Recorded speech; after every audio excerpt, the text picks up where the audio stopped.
Good afternoon to all the dignitaries and students. I am Shantika Sen, your host for today's session.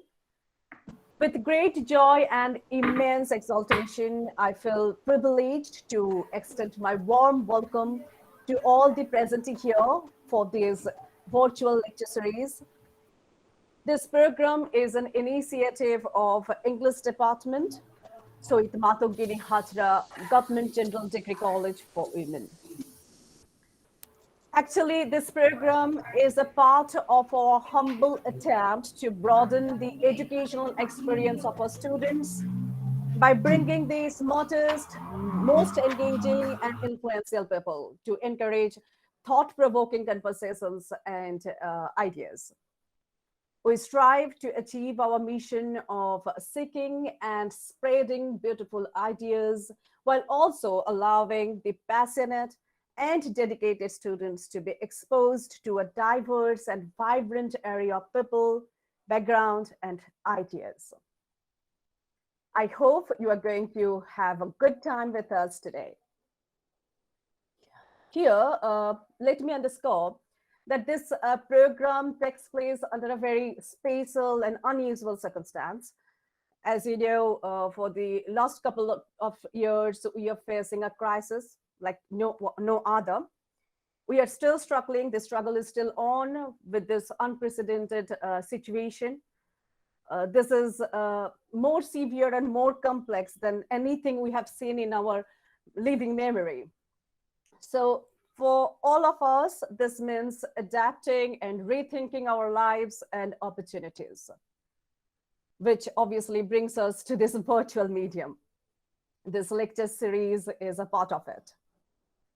Similarly, as the tradition goes, we shall attempt to have our auspicious lamp lighting ceremony now as a tribute to Goddess Saraswati, again in virtual mode. But virtual medium has its own limitation, as we know. So obviously, as a result of this, I cannot request all of you to do the honor. So I invite our respected head of the department, Yasmin Chaudhary ma'am, to kindle the lamp. Yasmin ma'am.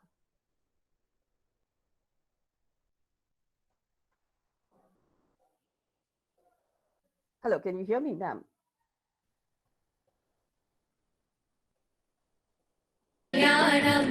आरोग्यं धनसम्पदः शुभं कुरुत्वं कल्याणम् आरोग्यं धनसम्पदः शत्रुबुद्धिविनाशाय दीपज्योतिर्नमोऽस्तुते दीपज्योतिर्नमोऽस्तुते शुभं कुरुत्वं कल्याणम् आरोग्यं धनसम्पदः शुभं कुरुत्वं कल्याणम् आरोग्यं धनसम्पदः.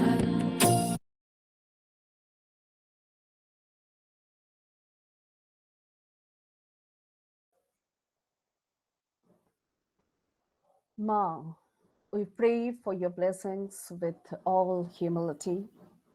Give us wisdom to make this world a better place.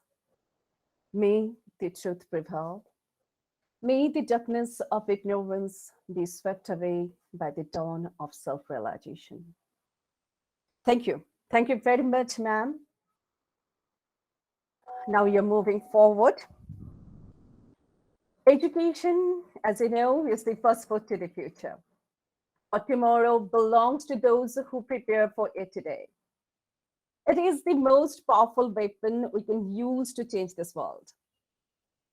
Now, the person who has consumed himself to lighten up the life of many students, the principal of Shohid Matungini Hachra Government General Degree College for Women, Dr. Vijay Krishna Roy. Sir, I would like to request you to address the gathering. Good morning.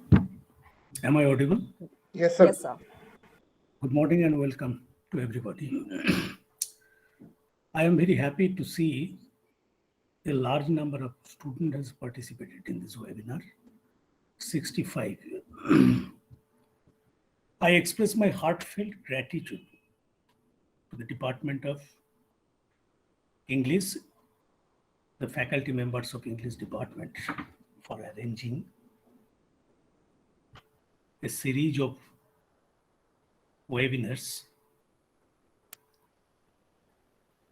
delivered by faculty members of various universities and academic institutions of India. আমি এই ধরনের একটা প্রস্তাব দিয়েছিলাম English ডিপার্টমেন্টের কাছে, তো তারা খুব সাকসেসফুলি এটা শুরু করেছে। আজকের ইনভাইটেড লেকচার যাদের আছে তার মধ্যে আছেন Shri Amar Chakraborty, assistant professor in English and HOD, Pandit R K Shukla Smriti government arts and commerce college. আমি অধ্যাপক অমর চক্রবর্তীকে আমাদের ওয়েবিনারে সময় দেওয়ার জন্যে তাকে আন্তরিক কৃতজ্ঞতা জানাচ্ছি এবং তাকে ওয়েলকাম করছি। দ্বিতীয় জন হচ্ছেন doctor Saranya Rajendran, assistant professor in English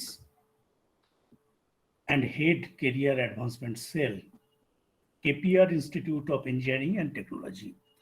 আমি ডক্টর শরণ্যা রাজেন্দ্রনকেও ওয়েলকাম করছি এবং তাকে আমার কৃতজ্ঞতা জানাচ্ছি, তিনি সময় দিয়েছেন আমার কলেজের স্টুডেন্টদের জন্য। And I wish a grand success of this series of webinar organized by Department of English. Thank you all. Thank you very much, sir. You always have been the catalyst to stimulate us to do our best, and we're just trying to live up to your expectations, sir. Thank you for being with us, sir. Thank you very much.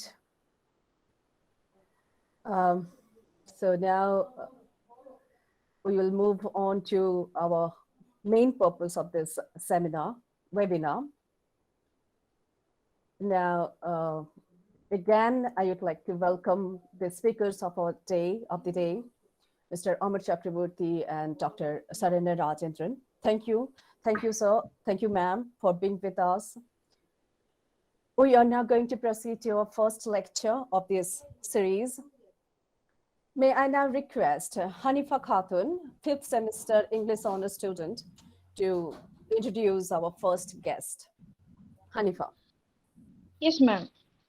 Great afternoon, everyone. Before I take my pleasure to introducing our guest speaker, please allow me to express my gratitude to our dear principal sir and other professors and to the entire English department who are attending this webinar despite of the bad weather. I am excited to be here, excited about all the amazing conversation we are going to have today based on the women's writing beloved by Toni Morrison and Draupadi by Mahasweta Devi. Let's welcome our first guest speaker, Mr. Omar Chakraborty, who has been working as assistant professor in English at Pandit R.K. Shukla Smriti Government Arts and Commerce College, Beuhari, Sahdol, Madhya Pradesh. He has done his MA in English with first class from Benares Hindu University.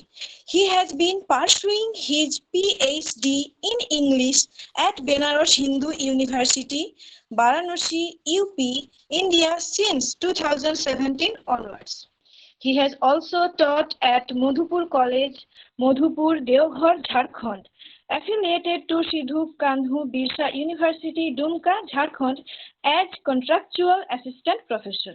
His areas of specialization are gender and sexuality studies, film studies, body narratives, children in films. He has published papers and articles in various national and international journals. Thank you, ma'am.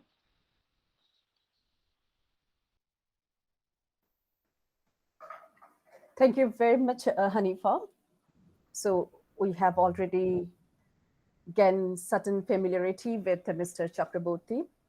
The topic that Mr. Chakraborty is going to deal today is Mahasweta Devi's Draupadi. Hanifa has already mentioned it.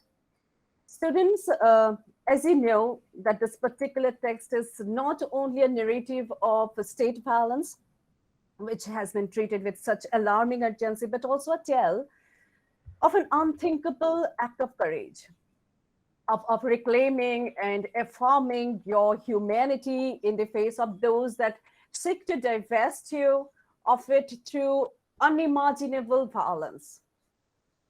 So our students are very sincere, and within such a short period of the journey of our institution, the students always made us proud by taking part in several national and international activities, and obviously achieving successes.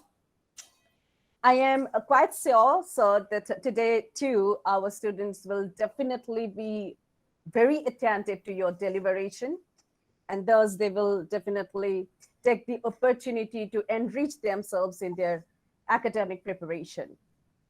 Now, sir, I would like to request you to kindly commence this session. Over to you, sir. Good afternoon, everyone. Am I audible? Yes, sir, you are. Yes, sir. You are. Good afternoon, namaskar to the honorable principal, sir, and the conveners, and my dear students. So today's topic is concerned, as you know, I'm going to talk about Mahasweta Devi's famous short story, Draupadi. Let me share my screen.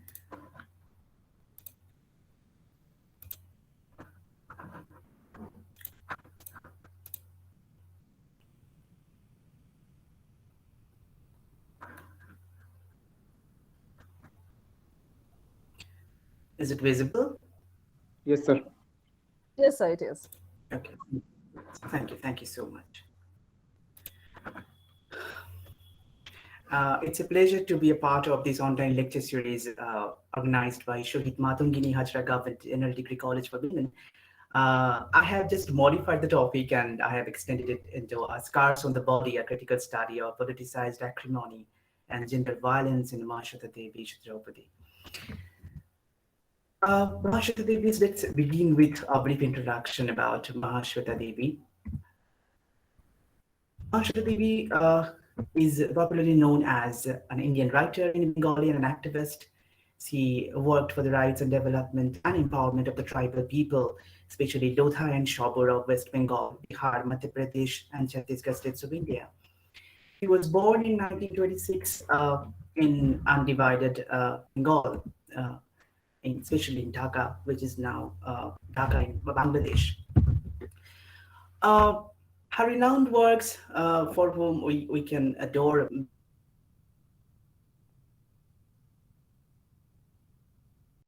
which is published in 1974, Arunni Rothikar, The Right to the Forest, Rudali, and Choti Munda and Izero. And her short story collections are Stonodaini, that is Best Stories, which was published in 1997, Imaginary Maps, Bitter Soil, and Outcast. Devi has been extensively, writing on about the rights of tribal people and especially the women. For that, she was honored with various prestigious awards such as the Sahitya Academy Award in 1979 for her Bengali novel Arunni Rothikar, Jnanpith Award in 1996, and Raman Magsaysay Award in 1997, along with India's civilian awards Padma Shri and Padma Vibhushan. Now, she specializes in writing, and that her specialization actually lay in the studies of Adivasi, Dalit, and marginalized citizens with a focus on their women, as I have already told you. She has been also associated as protester in the face of British colonialism, the Mahajans, and upper class corruption and injustice. She embodied their struggles and sacrifices, the struggles of the tribal people, especially in her words and characters. She had claimed her stories aren't creation, but the stories of the people of her country. In one of the interviews, she says, "I have always believed that the real history is made by ordinary people. I constantly come across the reappearance in various forms of folklore, ballads, myths, and legends carried by ordinary people across generations. The reason and inspiration for my writing are those people who are exploited and used and yet do not accept defeat. For me, the endless source of ingredients for writing is in these amazingly noble, suffering human beings. And that's why she has been conferred upon the title as the mother of the showboard. Let's come to the proposed topic, Draupadi. Let's talk about the text itself. This particular short story was appeared in the collection Sonodayini Best Stories written by Devi in 1980, and it was published in a magazine called entitled Ognigarpo, the Womb of Fire. This short story primarily was in Bengali, and this has been translated into English by Gayatri Chakraborty Sevak.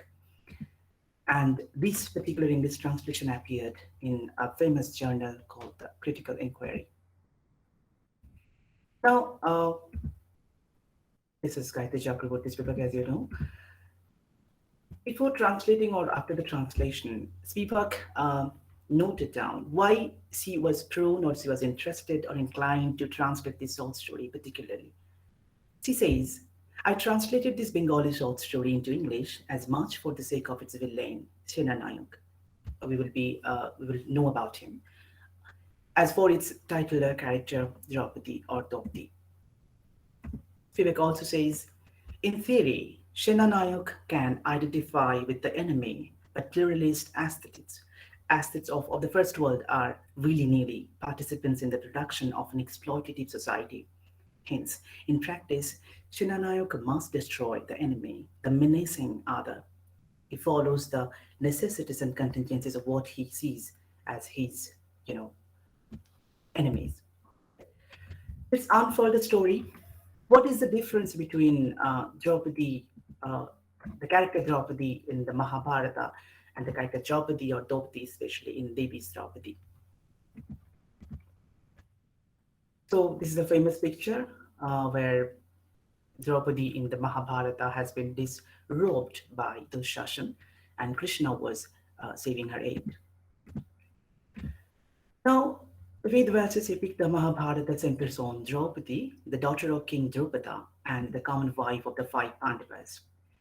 She comes from no mother's womb, but out of a sacrificial yajna, that is fire ritual, being born so as a full-grown, captivating woman. She was destined to act as an instrument of the gods. Draupadi is married to five Pandavas, Spivak points out, within a patriarchal and patronymic context. She is exceptional, indeed attacker, in sense of odd, paired, uncoupled. He has been disobeyed in the royal court of Duryodhana, invited the great war of Kurukshetra and the resonation of the Kauravas and Kshatriyas. Here you can find a similarity between Draupadi in the Mahabharata and Helen in the Trojan War also, where that battle also happened because of this beautiful heroine that is Helen. Now, Lord Krishna here comes and rescues Draupadi, and Draupadi is as much an object of the patriarchal narrative as he is viewed as an object by the men within the narrative. Lord Krishna's miracle, in fact, proves the sexual terms in which women are perceived as objects, and in losing her honor, Draupadi would have dishonored the male genealogy. Now, Krishna meditation serves to contrast and construct and glorify male dynastic experiences of the narrative that is spoken by Morrison. Now we should know about what kind of character Draupadi is in Mahasweta Devi's short story Draupadi. In Mahasweta's story, the titular character, then a newborn girl, was given the classical name Draupadi by her maid servant, where her mother used to work as a maid.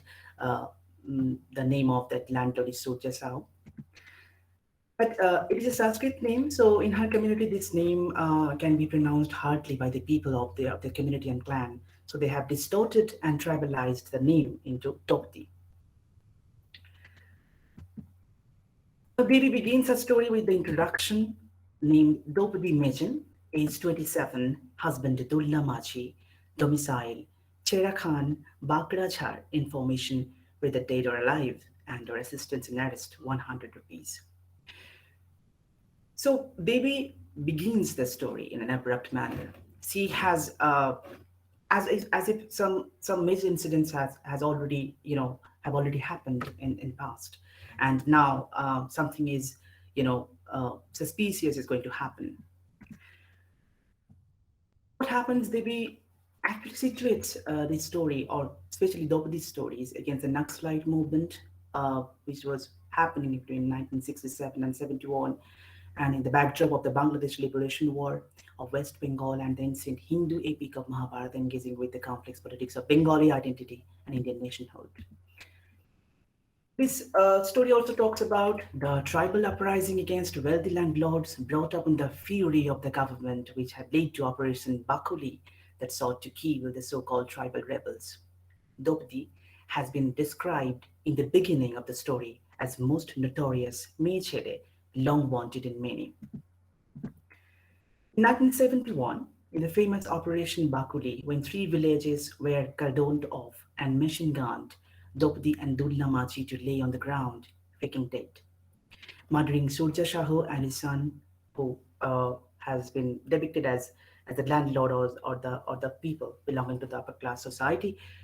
The tribal people occupy the upper caste wells and tube wells during the drought, and they are not ready to surrender. Now, being unable to find out the couple, the blood sugar level of Captain Arjun Singh, who is actually the Sena Nayak in this short story, and he has been described by Devi as the architect of Bakuli operation, rose at once and proved, he says ironically, that diabetes can be a result of anxiety and depression. Diabetes has 12 husbands among them. Anxiety is. So this has been described in a very ironical manner. Excuse me.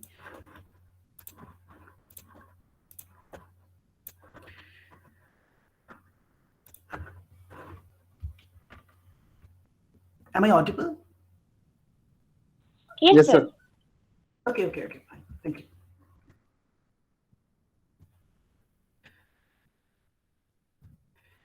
Being unable to find out the couple, that is Dulna Machi and the Mitchell.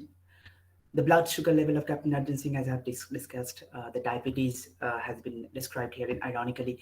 By the help of the leadership of Draupadi and other companions, the tribes of the Bakrachar have become successful to attack the police stations, stealing guns, since the snatchers are not invariably well educated.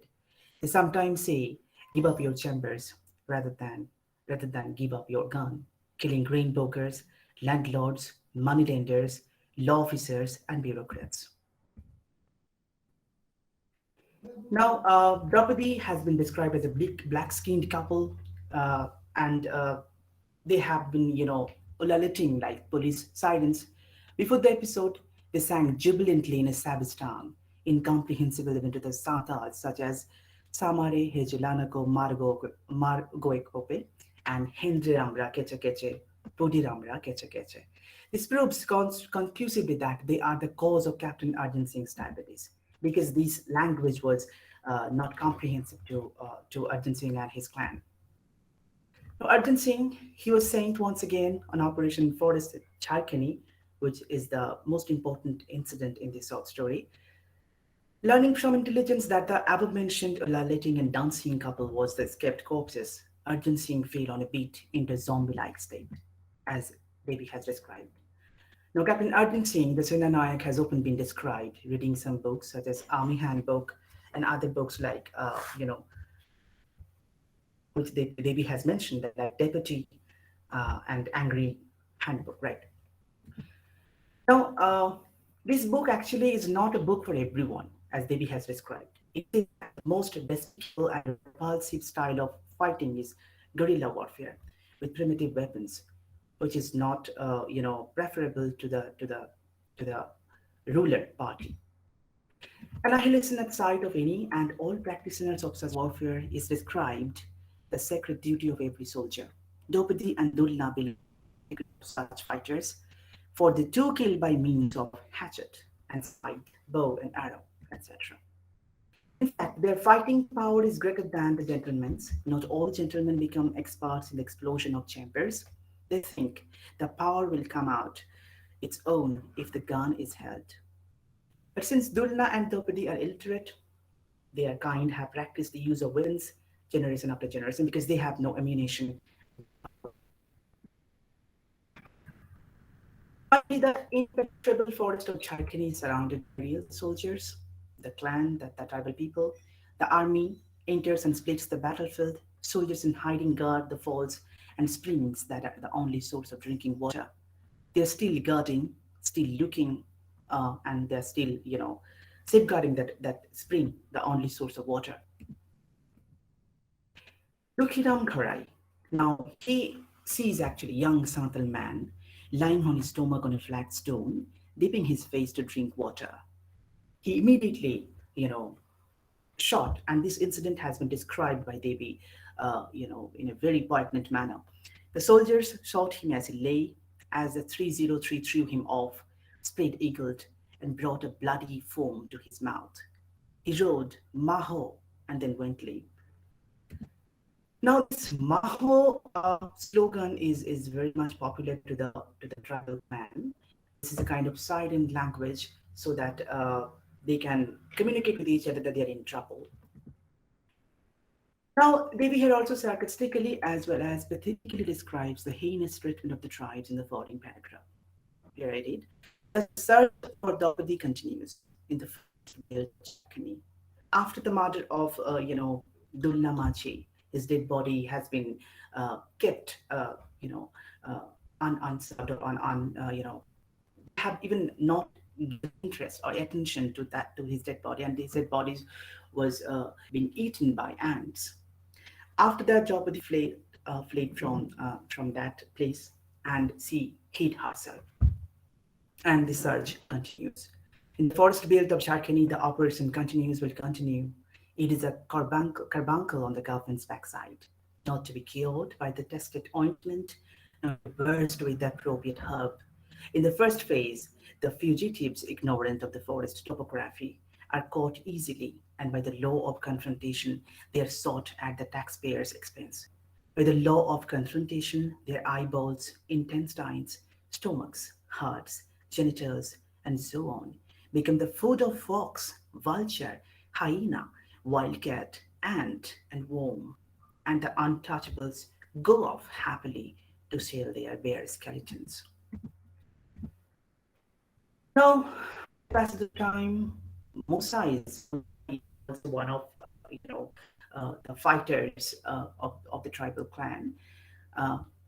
His wife has seen a poster in the police station, Draupadi and her find that life. Musa is what Musa do. Her wife discusses with her secretly about their future plan, discusses with Draupadi secretly about their future plan.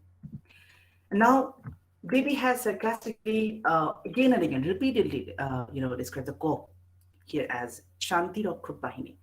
That is not Shanti Rakshak Bahini at all. Still, Arjun Singh also describes Draupadi as Draupadi, and he orders actually search her and destroy. What happens after talking to Musa Tudu's wife? Draupadi is returning to her secret place where she was hiding. She has been caught and Toni Sahu stands in. Toni Sahu, who is brother of Surya Sahu, stands in front of her, and Draupadi has been finally apprehended. And this scene has been dramatically described by Devi, because Draupadi, was being called from her back again and again, and she was trying to escape. She was hiding her identity. If anyone calls by her name Draupadi, she was not interested to respond to his or her calling. The Draupadi Maiden has been now in custody. She has been apprehended exactly at 6:53 p.m. It is after the investigation actually was going on, and it went on for an hour exactly. No one touches her because she is as an and she's allowed to see on canvas camps too. At 8,000 post, he actually orders make her. Here, make her.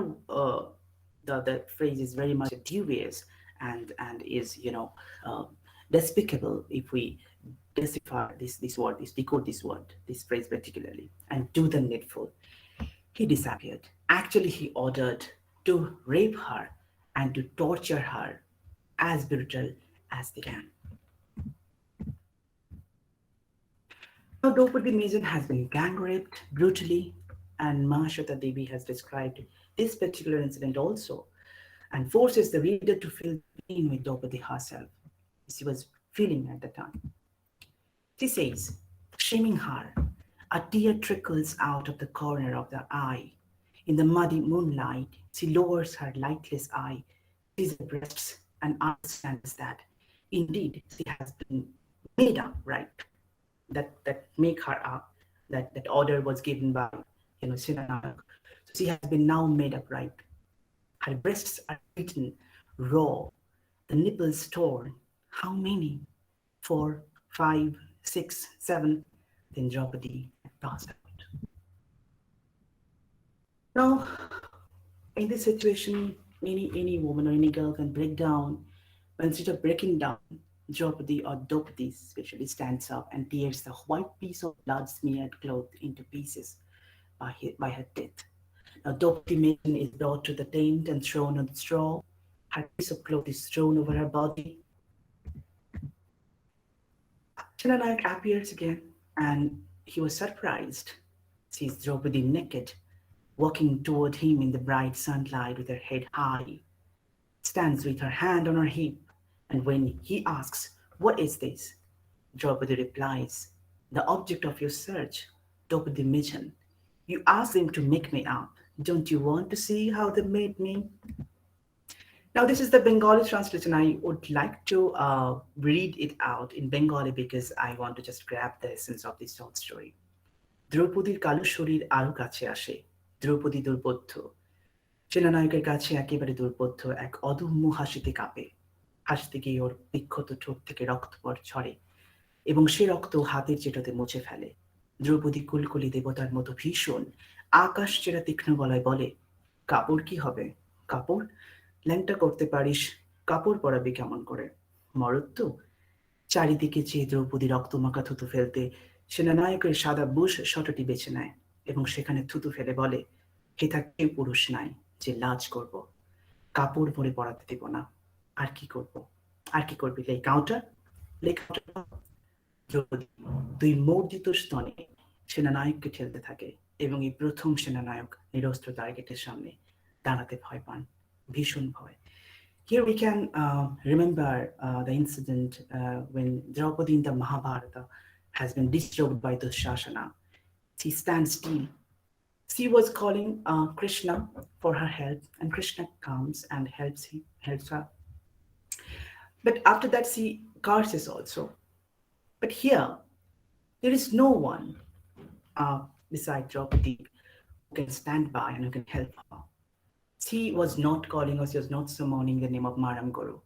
She just protested in a very unusual way, which I have discussed in later part of my slides of my presentation. She has, protested in a very unusual way, and she has shown the guts that yes, I can protect myself. And for the first time, Sinanayak, the villain of this short story, was apprehended actually, and he was scared of Draupadi's indomitable spirit and her fierce courage. Now, to conclude, Mahasweta Devi's Draupadi has been diminished to the position of other, marginalized metaphorically. He has been forced to pursue guerrilla warfare against imperial domination that we have seen. And the third point, which I've discussed, that unlike Draupadi in the Mahabharata, she constructs her own language of protest and dismantles the patriarchal structure of the society. He has been doubly marginalized, right?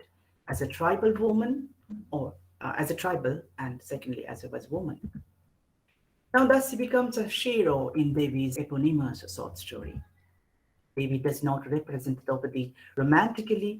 Instead, she represents her as a fierce and self-determined woman who has strong willpower.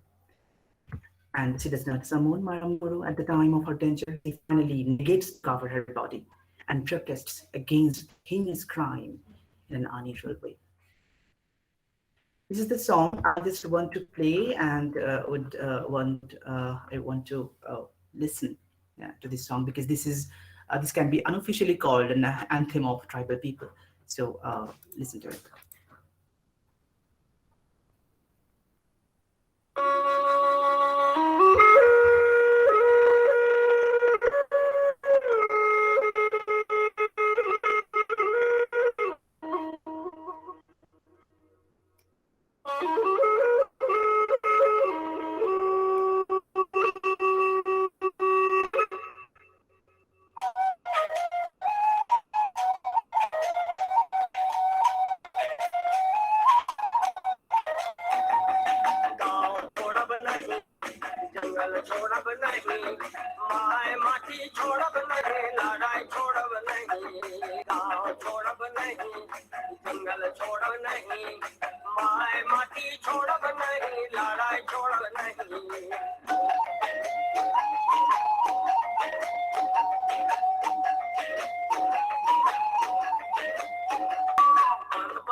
That's all. Now, questions and suggestions are welcome.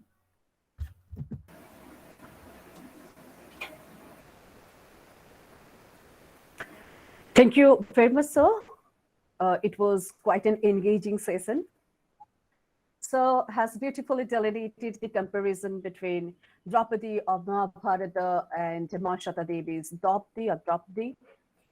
Draupadi is identified with Helen of Troy. This was quite interesting. Actually, Sir compared Draupadi and Helen and Draupadi of Mahabharata as far as the objectification of women are concerned in the patriarchal narrative. It was quite an interesting point to note.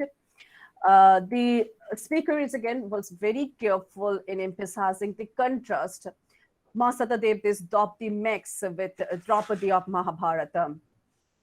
Interestingly enough, his talk touched points of Bengali identity and Indian nationhood. Again, it is through language and confidence that Draupadi in this story asserts her identity, and that is the main reason which makes the difference. I'm quite sure that students enjoyed this session, and now students, this session is open for a discussion. If you have any questions, you may definitely write down in chat box. Otherwise, you can ask the questions directly by unmuting your microphone. Students.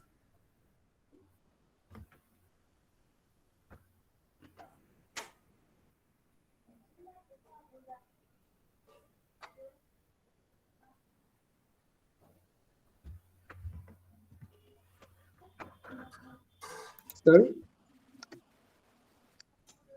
Yes. Yes. Sir. You're yeah.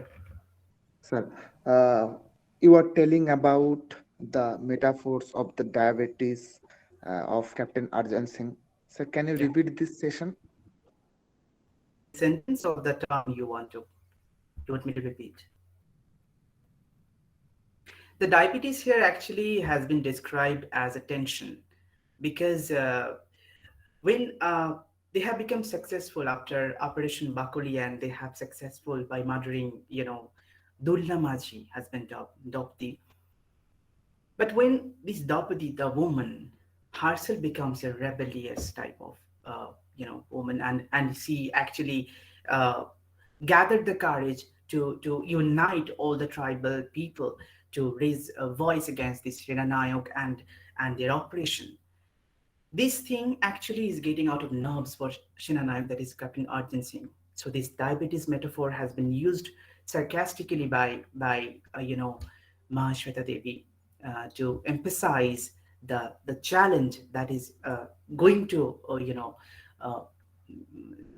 that's going to flourish in future, and that can be a threat to the government and the exploiters themselves. That's it.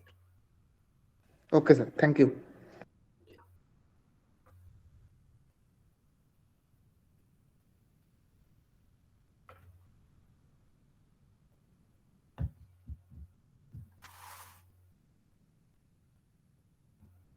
Any questions? Sir, can you please repeat the theme of the story and its effect? Okay, the theme is very much simple, not that much simple, which you can understand. As Shaintika ma'am has already described, or already has pointed out, that this story, the story of Draupadi, is itself is a scathing criticism on the face of society, right? How Draupadi protested, you have seen that she has, she actually was not ready to cover her body, the scars actually on her body, and that's how she has protested, and that is theme. Its theme, dismantling the patriarchal notion, or the patriarchal hegemony which has been going on in the society. And Draupadi has been marginalized twice. I have told you, she is a tribal, and right. Second point is she is a woman, and how she has protested herself, and how she has uh, raised her voice against this system. So this is a kind of the theme, you can say. It's a kind it's a rift between the patriarchal the prevalent patriarchal practices and the voice against this patriarchy, right? And you can the effect is very much clear and very much poignant, because in other stories also, as Rudali, for reference, I can say you have seen the movie, I guess, all of you, means some of you are. So in Rudali also, she has, Devi has portrayed a clan, a Rudali clan actually, and she has focused especially on Shanichari and her clan, it's the female protagonists in that short story also. So the effect is very much clear here, how being a tribal woman, how she has raised her voice, and she has, uh, influenced the generations to come, that if something is going to happen in future, then you can raise voice against patriarchy in this way, right? I would mention one short story writer also here, and a novelist, Hasda Shovindra Shekhar. This writer hails from Jharkhand, especially Pakur district, and he actually writes of his own clan, means he belongs to Santal tribe of Jharkhand. His short story collection, Dadiva, for which he has been awarded Sahitya Academy Yuva Purashkar. There are 9 short stories in that anthology, right? And the titular story counts in the 9th position, Dadivas You Not Dance. And all the short stories deal with the characters and the problems and the complications of the tribal people scattering, across the country. Especially one, the 7th short story, that is November is the month of migration. The protagonist is Talamai Murmu, and she, in the November month, this tribal woman actually, travels or migrate from one part of the country to another part of country. Now, during that migration, she has been badly raped and exploited by a police officer. And after this rape happened, this police officer just abused her with slang and threw a piece of cold bread pakora and 50 rupees on her face and said that you Adivasi women are made for this, right? So this is a kind of, but Talamai has not protested. And for this sorcery particularly, has the stories, has been banned, his stories have been banned, and he has been, sentenced or sent to prison because, Hasda Shovindra Shekhar is a male writer, right? He's a male tribal writer, and he's writing about a female in that sorcery, especially. When that female Talamai has not protested, because he should have shown a voice for that woman, especially, but he has not done that. That's why protests have been going on for that particular sorcery. And in other Dadivas You Will Not Dance, there is a scathing protest. Mangal Murmu, he's an old man. He has a clan. He's a troupe of, singing and dancing. And he has been called when President Pranab Mukherjee actually came to inaugurate some factory and all. Their lands have been, confiscated by the government, and they have been, fighting against that thing. Now, the story is actually fictional here, but what Mangal Murmu did, he actually protested with a negation. No, we Adivasis are not made for dance only, right? No, I'll not dance. The Adivasi will not dance anymore. And Shovindra Shekhar has, described them as, you can push the button, like Adivasis are like toys. You can push the button and they can start with tamak and tamdak.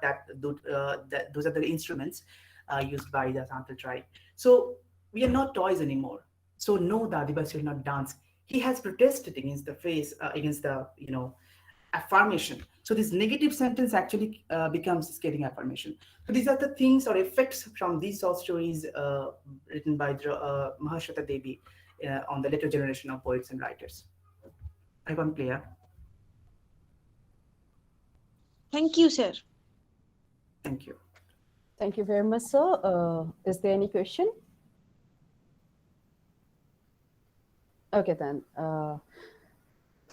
Okay, there's a question. There's a question from, let me take this question. Dr. Otuni Bijoy Roy, sorry, Dr. Otuni Bijoy Das has put a question.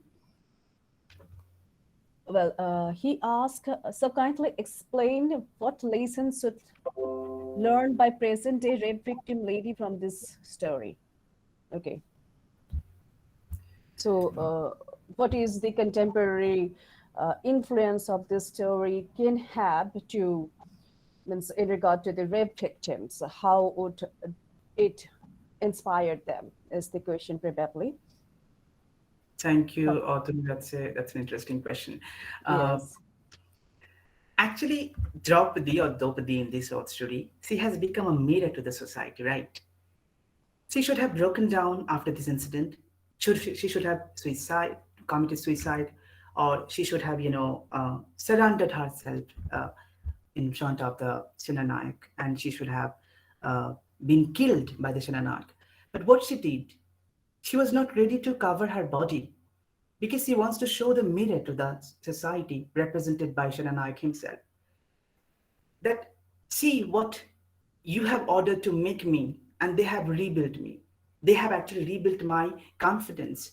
They have rebuilt the courage which I have been looking for these years. So I'm not ready to cover my body. So these lessons actually, this particular incident actually gives us this lesson that you should protest. You should protest fiercely because this fierce thing has been happened to you already. So I think that is the lesson which every lady or every rape victim actually learn. That protest, rise and protest. You are not a rapist. Rapist is someone else. He has done the heinous crime. You have not done. So you should not be ashamed of that thing. You should live your life with with your head high. That's it. So there are two more questions from students. Right. One question is from Shankulani. The question is, what is Operation Bakuli? And another question is from Paromita Jana. Her question is, could you please elaborate on the suggestion the term Neanderthal darkness implied or carry with it? Neanderthal darkness in the text, right? Yeah. Okay. So I'd like to merge these two questions. Like Operation Bakuli, actually, it has happened before the story begins, right? It was all about this story actually happened at Bakuli district, and this has been initiated in 1971, the immediate reaction after the Naxalbari movement, or the Naxalite movement actually began in India, especially in Bengal. Operation Bakuli, same ki, these tribal people were, carrying the upper caste tubewells and wells. They want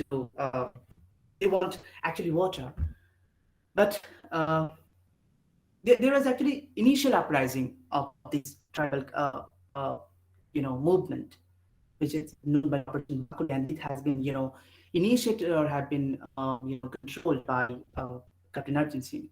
And this is the offspring of the later movement against Operation Shakni, in which this Ulla Machi has been killed. And Neanderthal darkness, this darkness has been, this actually, for example, described Devi very dexterously. When the forest actually, if we think about the forest in Heart of Darkness also, in Joseph Conrad's novel, the forest actually creates the green deep forest actually creates a kind of darkness. It is Neanderthal, or is because Draupadi, along with her husband and the clan, needs to hide in those places. So that is what Devi is talking about, the Neanderthal darkness.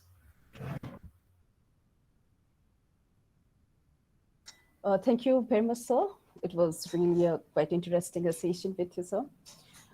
We are looking Thank you. forward to have such sessions with you again in future. Thank you. Thank you for being amongst us. Thank you. Thank you, Thank you, ma'am. students. Thank you, sir. Thank you. Should I leave? Thank you, ma'am.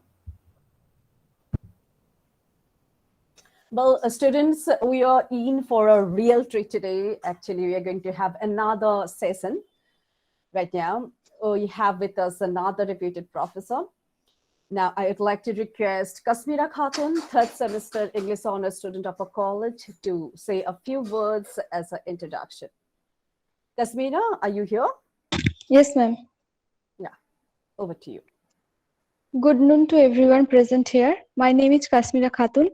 It's my honor to speak here. Before starting the introduction, I would like to thank our principal sir and our teachers. The topic that will be discussed in our today's session are The Road Not Taken by Robert Frost and O Captain, My Captain by Walt Whitman. I would like to introduce our new teacher, Dr. Saranya Rajendran ma'am. She is specialized in science fiction and contemporary American English literature with strong secondary interest in English language teaching and textual criticism. She possesses 8 years of experience in teaching English as a second language for the students of engineering and technology. She has published several research articles in journals and conferences. She has also organized several workshops and conferences on literature and English language teaching. She also has to her credit assistance of students to develop overall personality and public speaking skills. Ma'am is currently working as assistant professor in the Department of English and heading career advancement cell at KPR Institute of Engineering and Technology. Thank you, ma'am. Thank you very much, Kasmira. So, Dr. Saranya Rajendran ma'am is with us, and she shall provide us insights on Toni Morrison's well-known novel, Beloved. As you all know, that this novel won the Pulitzer Prize for Fiction in 1988, and it is such a text whose criticisms are ceaseless. So we are eagerly looking forward to your erudite deliberation, ma'am. Please begin your session. Sayantika ma'am, thank you so much. Hope I'm audible. Yes, ma'am, you are. And I would like to thank Kashmira for the wonderful introduction. At the outset, I would like to extend my deepest gratitude to the principal, Yasmin ma'am, and the colleagues working there, and for the continuous support and for the great opportunity to be here amidst you all on this Sunday, addressing you all. And we are going to have real prospective time, and it is going to be a prospective discussion more than a monotonous session. So with those few words, let us just start the session, and I would like to present my screen with your permission, ma'am. Sure, ma'am, sure. Please do. Yeah, thank you.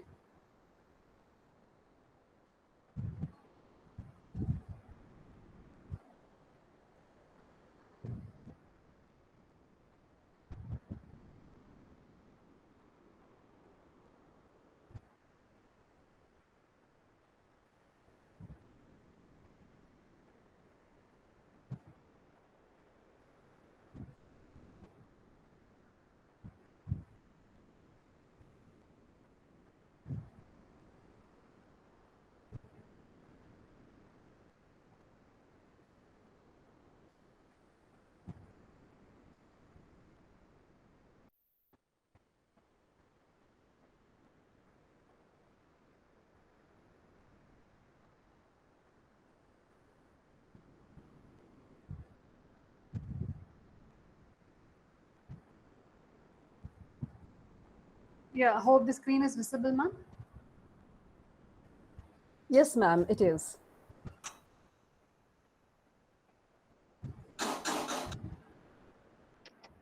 So let's start with the relevant term today, it's Monday. I think most of us would be familiar with the terms Monday.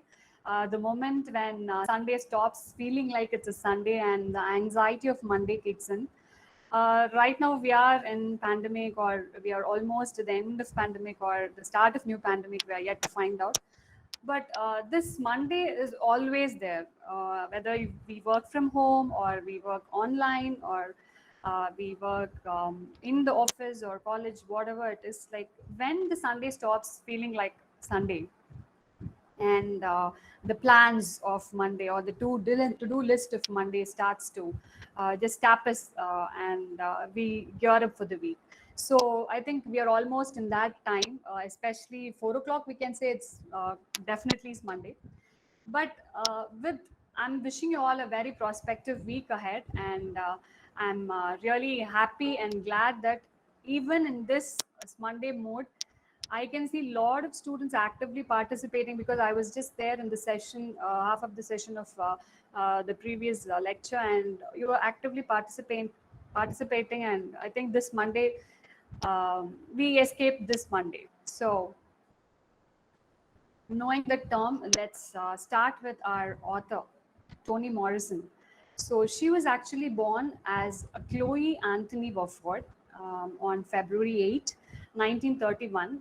As ma'am rightly pointed out, she is a Nobel Prize winning American author, editor, and professor. And she is completely and worldwide, or she's known for epic themes, vivid dialogues, detailed black characters. So it's not just characters, but detailed black characters. Since she herself claims, and she herself had not experienced, but she had been listening and knowing the impact and effect of slavery during her childhood days, she is very much capable of detailing the pain, the sorrow, the anxiety that is there in the minds and the psyche of the black people, especially before a civil war, the period when slavery was at the peak. So the characters detail not only in Beloved, we even when we look at Sula, the Bluest Eyes, so it is all masterpiece characterization. And few of her famous and prominent works are The Bluest Eye, Song of Solomon, Beloved. And as ma'am again rightly pointed out, she the Beloved, the book Beloved had got a Pulitzer Prize for fiction, and in the year 1988. And in the year 2001, she is claimed as one of the 30 most powerful women in America by Ladies' Home Journal. But this is what people know about her. To dwell or to just go dig deeper into her psyche, she often seems to be saying this: we are people, not aliens. We live, we love, and we die. So she indirectly or implicitly states the sufferings of the black people, or as a matter of fact, even Indians are considered differently in the Western civilization. And when we look at people, the whites, the color differentiation and the way people look at us and the black people, it is almost the same. The brown and the black people, it is almost the same. So the pain and her intention of revealing that we are also people and we are not aliens, and we live, we love, and we die. So even we are human beings, even we are life. We are not just animals, and let's stop treating human beings as animals. And dehumanization is one of the prominent theme in Beloved. So let's talk more about the theme in the forthcoming slides. And she is the second of the 4 children to George Wofford and Rama Willis Wofford. So they are the parents of Toni Morrison. Her father is kind of, because it is important for us to understand her childhood, her parents, because she has got a kind of psyche or attitude that really depends on the parents. So her father, he distrusts every word and every gesture of every white man on earth. So this would reveal how bad he got offended, or how bad were the experiences he has got during his days, especially in the workplace. So he is a person, even though he didn't suffer much because of slavery, but he was not treated equally like other white people. So blacks were always blacks, no matter what job or what role they perform or wherever they are. And irrespective of so many pressure in the society, her parents were very much keen in making um, Toni Morrison to be educated, and she was determined to get education no matter what. And she completed her 4 years of Latin and graduated at the top of her class. And then she entered Howard University in Washington, D.C. And she idolized Maria Tolchief. So she is actually a ballet dancer. So I specifically brought her name because as a writer, it's easy for us to just go and get inspiration from another writers. Of course, she does have a lot of other writers as idols, but Maria Tolchief is a ballet dancer, and she is the first black woman to perform ballet. And because of her, so many women got the strength and they empowered themselves and they went out and they sought what they wanted. So even though she was black, and because she is black, she was not given opportunities to stand or to dance in front of people. But breaking all those impediments, she just stood tall, and she was a person who also voiced out for the rights of black people. And Morrison, the proper graduation she got in 1953 with a UG BA, and she completed her master's in English at Cornell 2 years later. And with the concentration in the work of Virginia Woolf and William Faulkner, she also experimented on implementing a stream of consciousness in her novels. Even in Beloved, we see a lot of places or spots where she uses a stream of consciousness. And she always wanted to read a lot of books, and that the very phrase, the given point in the slide, books that I had wanted to read, no one had written them yet, so I wrote them. Even though she was a voracious reader from young age, she always had the thirst for writing. And even when she was young in her school days, she started writing so many stories. Unfinished stories were there in her books, and she wanted later in the after her graduation, she started to dig in all that, and she even completed few of the stories that became very popular in the later days. So when somebody asked about why did you write, and immediately she just gives us the answer: books that I had wanted to read, no one had ever written them yet, so I wrote them. So that shows the spirit of her, and in dealing with the world, and in dealing with the questions, and in understanding her perception about the world and the literary field. And her occupation as such started in Random House Company. She just started her career as an editor, and of course she went on to occupy a lot of positions, and she is known for her editing strategies. And as I already mentioned in the brief introduction, she is not just a professor, she teaches, and she writes, and also she edits. So her career started as an editor. And now I would like to just present a video with which we can understand Beloved in a much more interesting manner.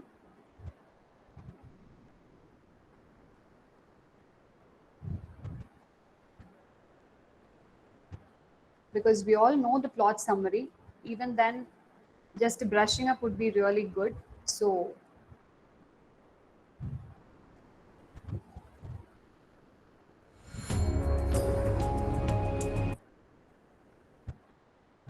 are you able to listen to the video? Yes, Yes, ma'am. ma'am. Thank you.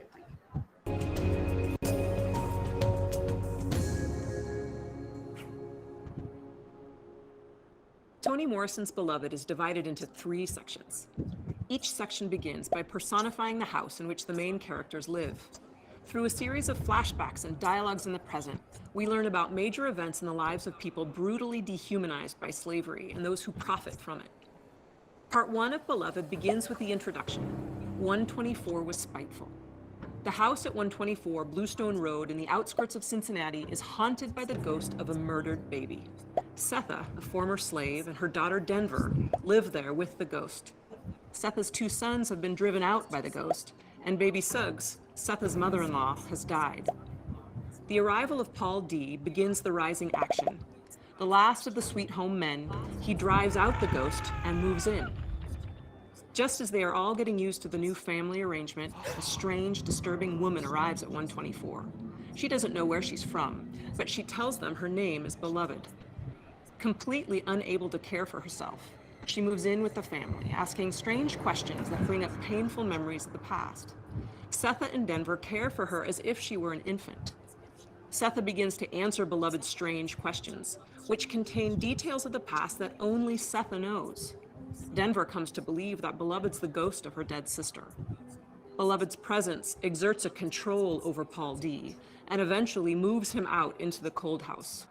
Beloved coerces him into sex with her, unlocking raw memories of his past. Through flashback, we learn that school teacher came to 124 to take Setha and her children back to Kentucky. Rather than face that ugly life again, Setha tried to kill her children and herself. In the end, she succeeded in killing only her toddler, slitting her throat with a hacksaw. Her sons were wounded but survived, and Denver was unharmed. School teacher left without them, and Setha and Denver were taken to jail. Another former slave, Stamp Paid, shows Paul D a newspaper clipping about the murder. Paul D can't read, and he denies that the story is about Setha. When he confronts her, she tells him the truth, that she killed her baby out of love. Paul D compares her to an animal and leaves 124. Part 2 begins with 124 was loud. Stamp Paid feels that he's to blame for what happened between Paul D and Setha, so he goes to 124 to make amends. As he approaches, he hears strange voices coming from the house. He leaves and returns several times, each time unable to knock. On his final attempt, he looks through the window and sees Beloved, but can't make sense of what he sees. Setha is content with her life inside 124, with Denver and Beloved. Scenes from her life, cooking at a restaurant and spending time with the girls, are interspersed with her memories of Sweet Home.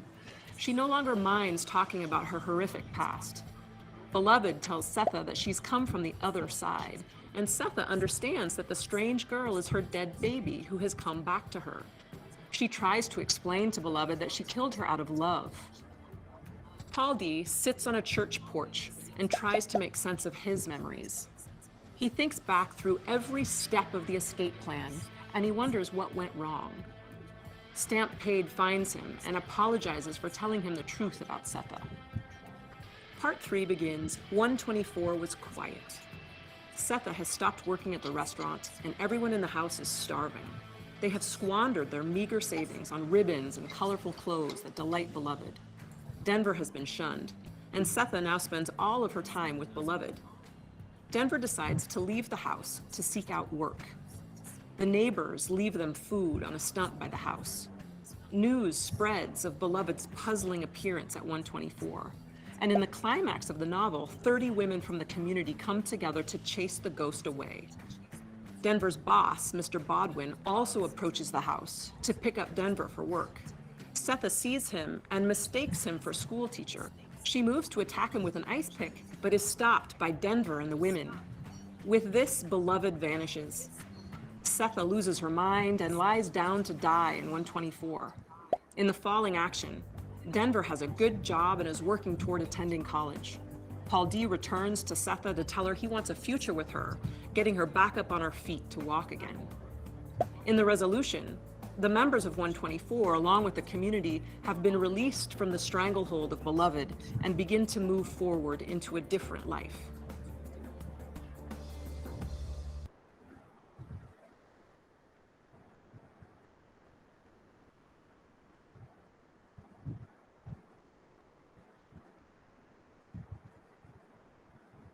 Hope we all know the story, and the summary actually told us what is Beloved and how it all started, and how the transformation happens, isn't it? Just a minute, I'll just share the screen.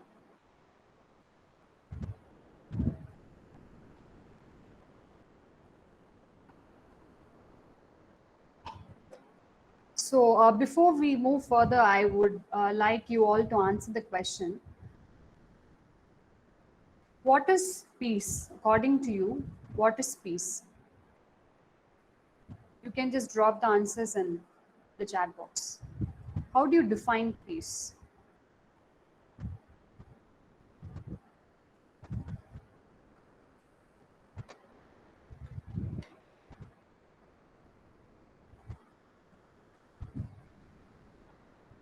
How do you define peace? And the cause of peace and happiness, is it within or from the society, or it is both?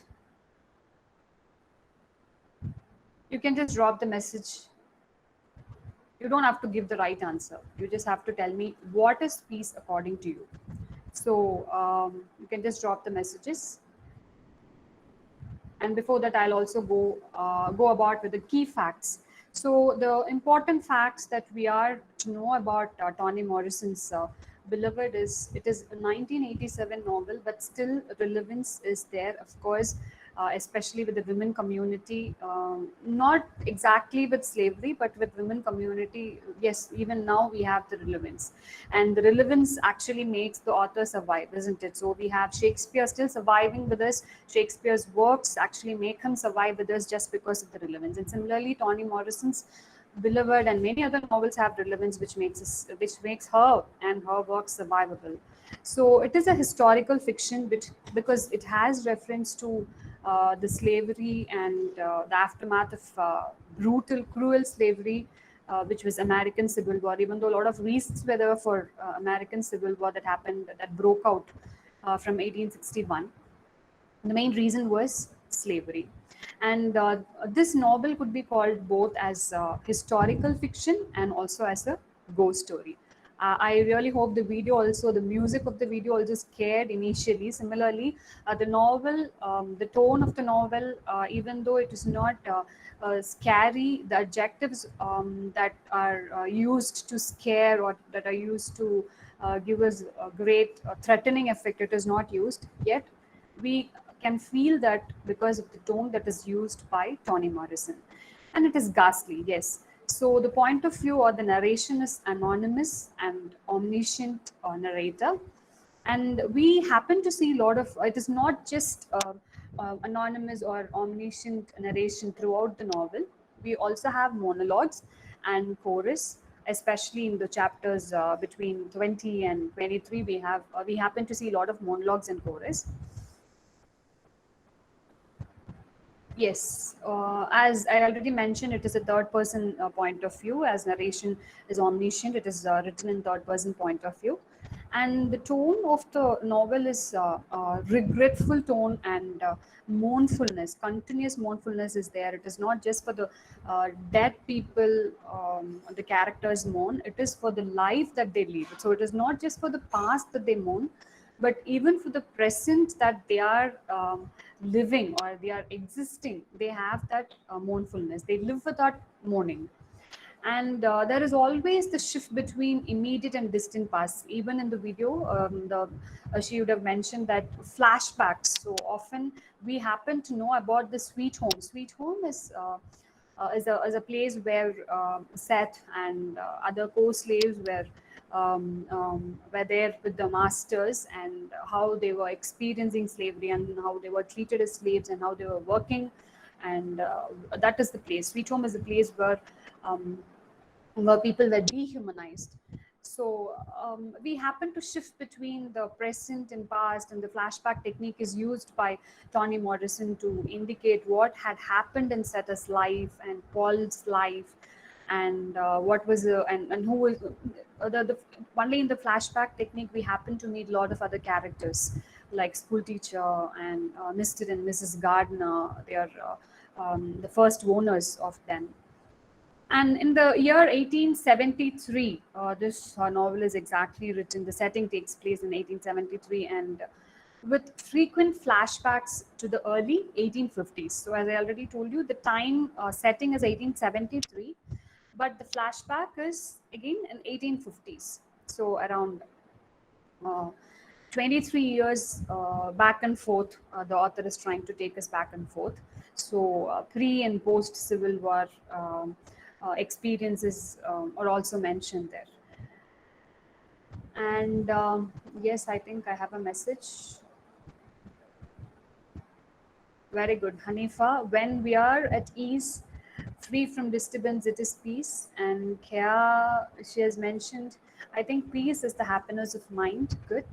In Kashmira, yes, she had also stated peace is a mental state in which we find happiness in everything. Good. And Sutapa, yes, calmness of mind. Good. I really understand that peace goes well with our state of mind more than the society we are living. From your responses, also, I happen to understand that.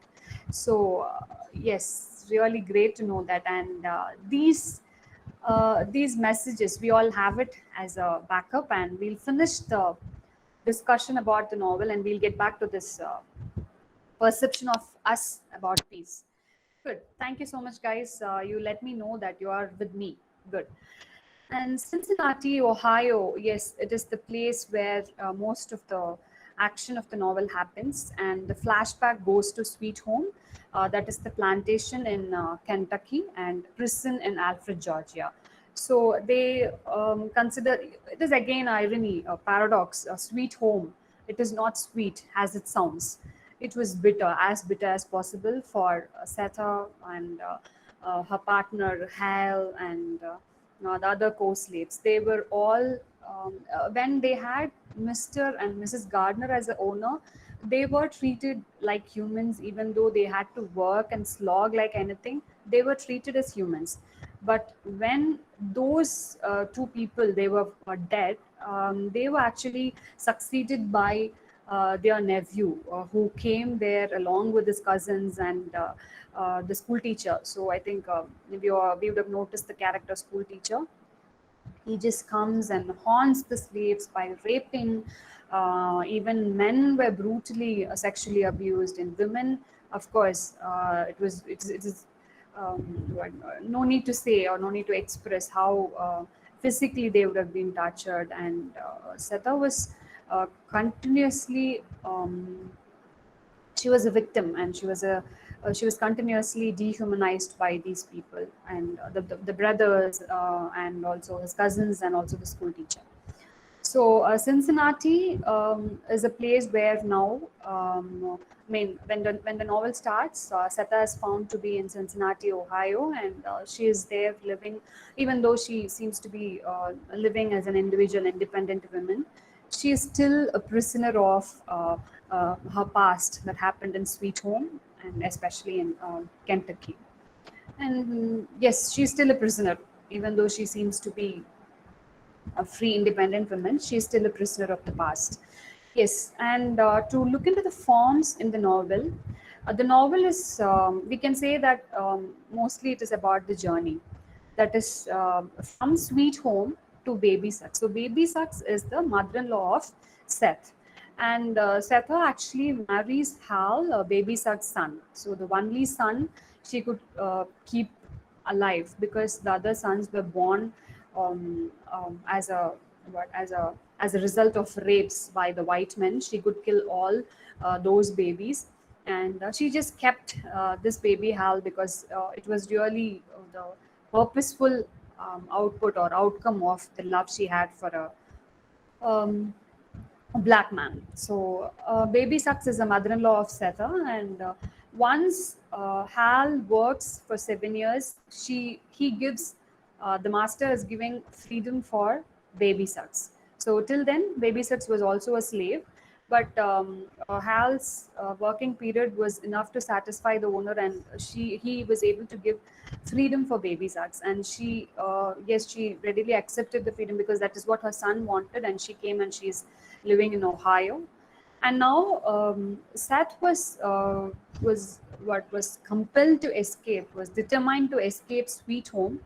And by that time, when she is escaping, she carries her daughter Denver in the womb, along with a baby that is beloved, and along with her two sons. She makes an escape, and even her husband accompanies her in the escape.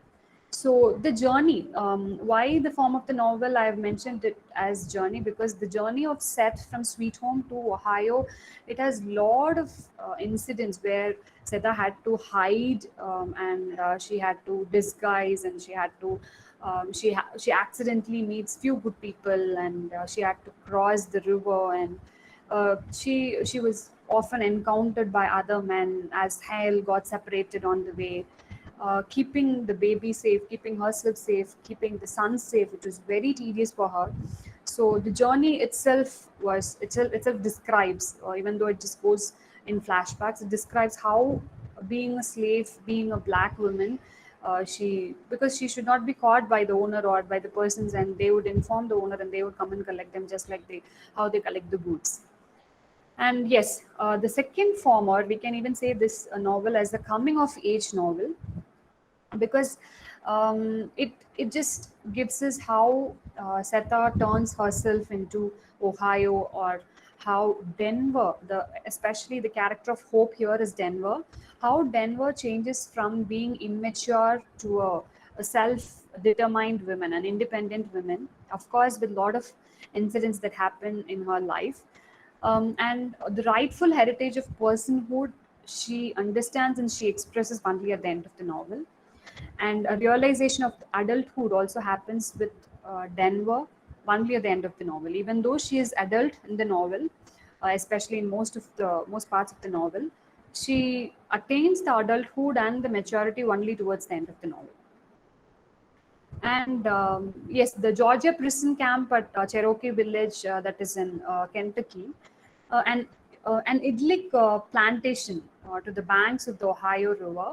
So that is again how the transition happens between this Kentucky and Ohio River. That actually describes how Seta had grown, and how even baby Suggs, how she had grown, and how she had become a preacher who can baptize every woman, every black women, to love themselves and to be self-suffice, and to be a self-lover.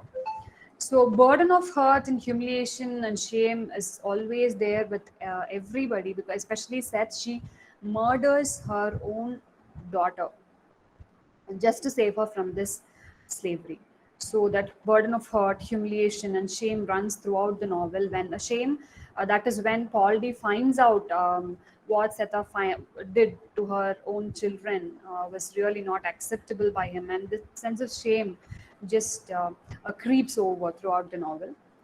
And the blessings that don't have to be earned, but which, like Christ's beatitudes in the Sermon on the Mount, so it pours out from charitable hearts touched by sufferings common to the human condition. Here, Paul normally he carries a heart, a symbol around his neck.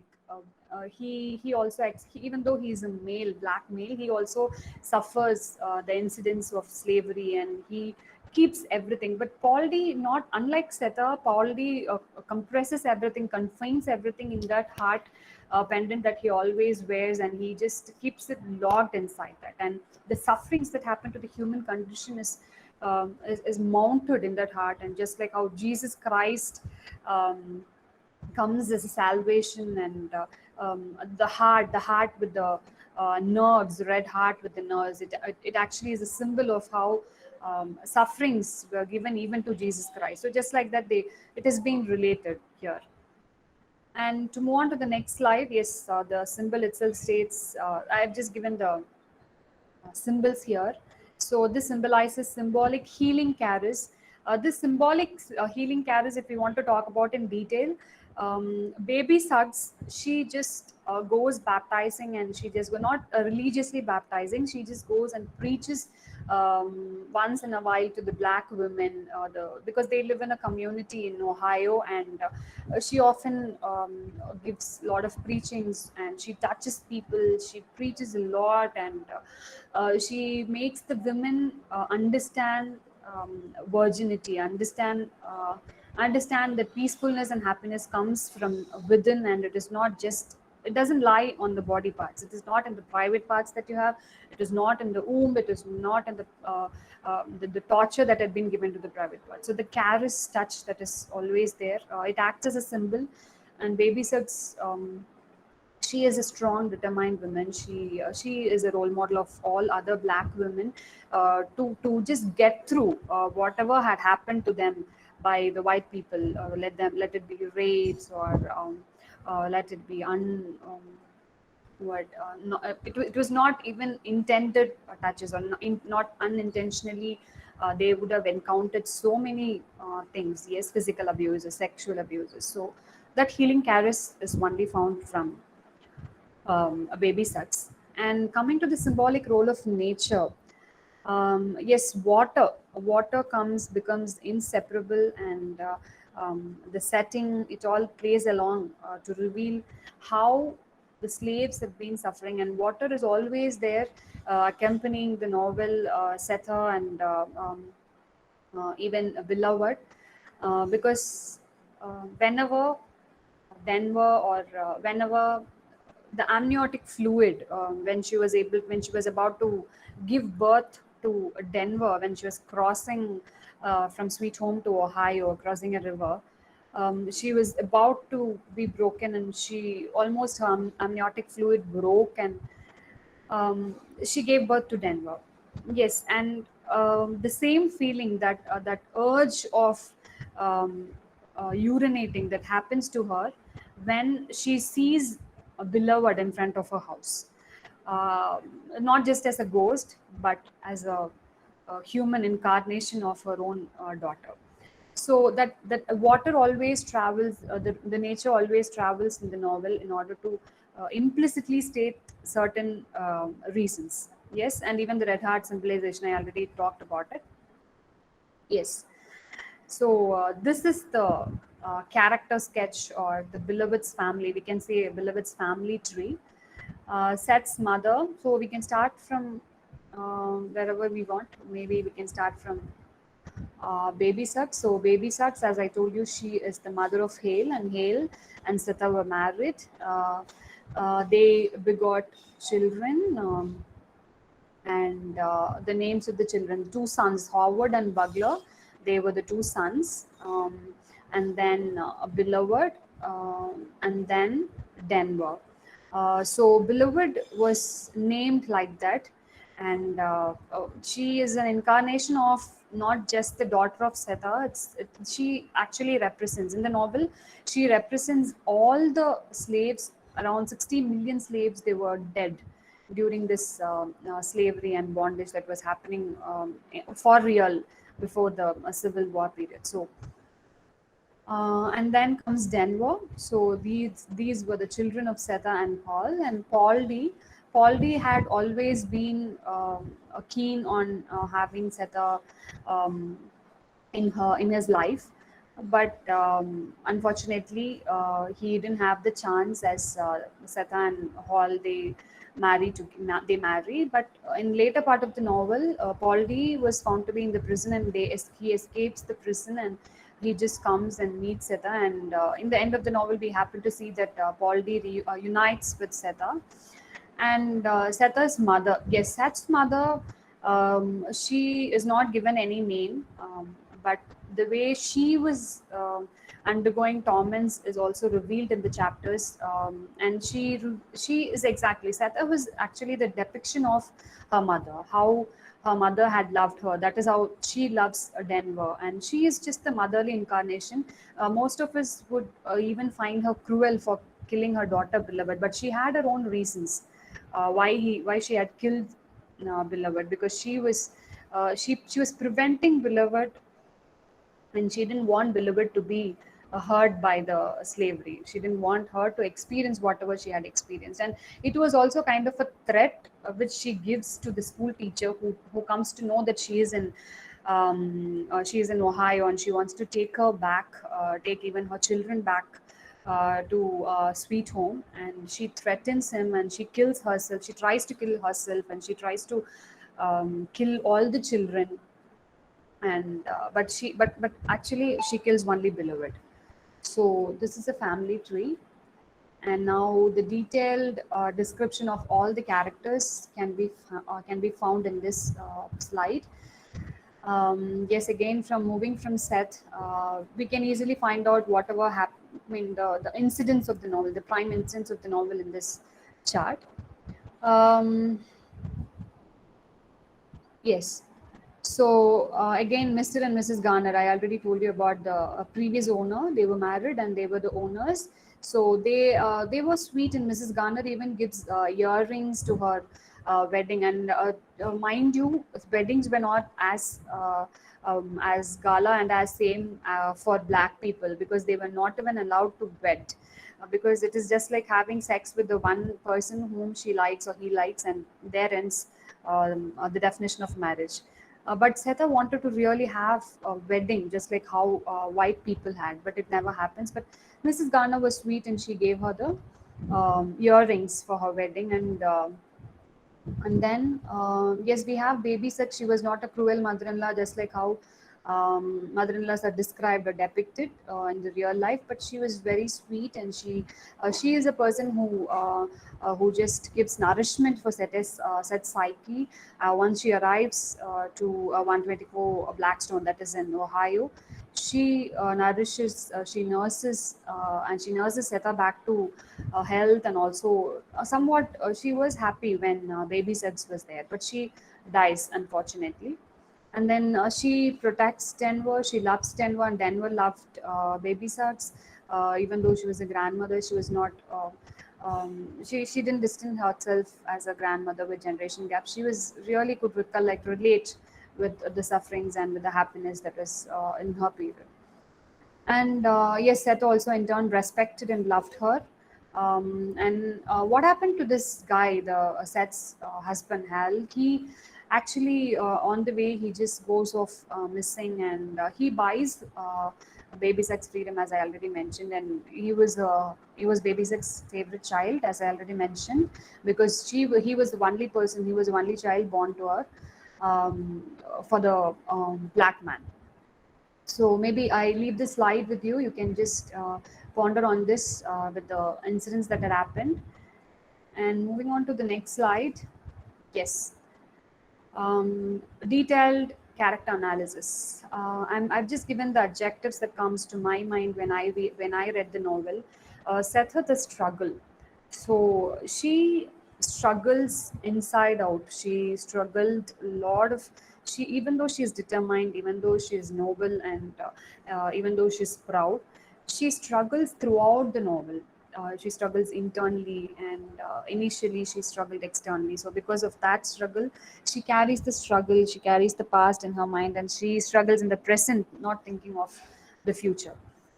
And her devotion to her children, she is a great mother, the motherly incarnation.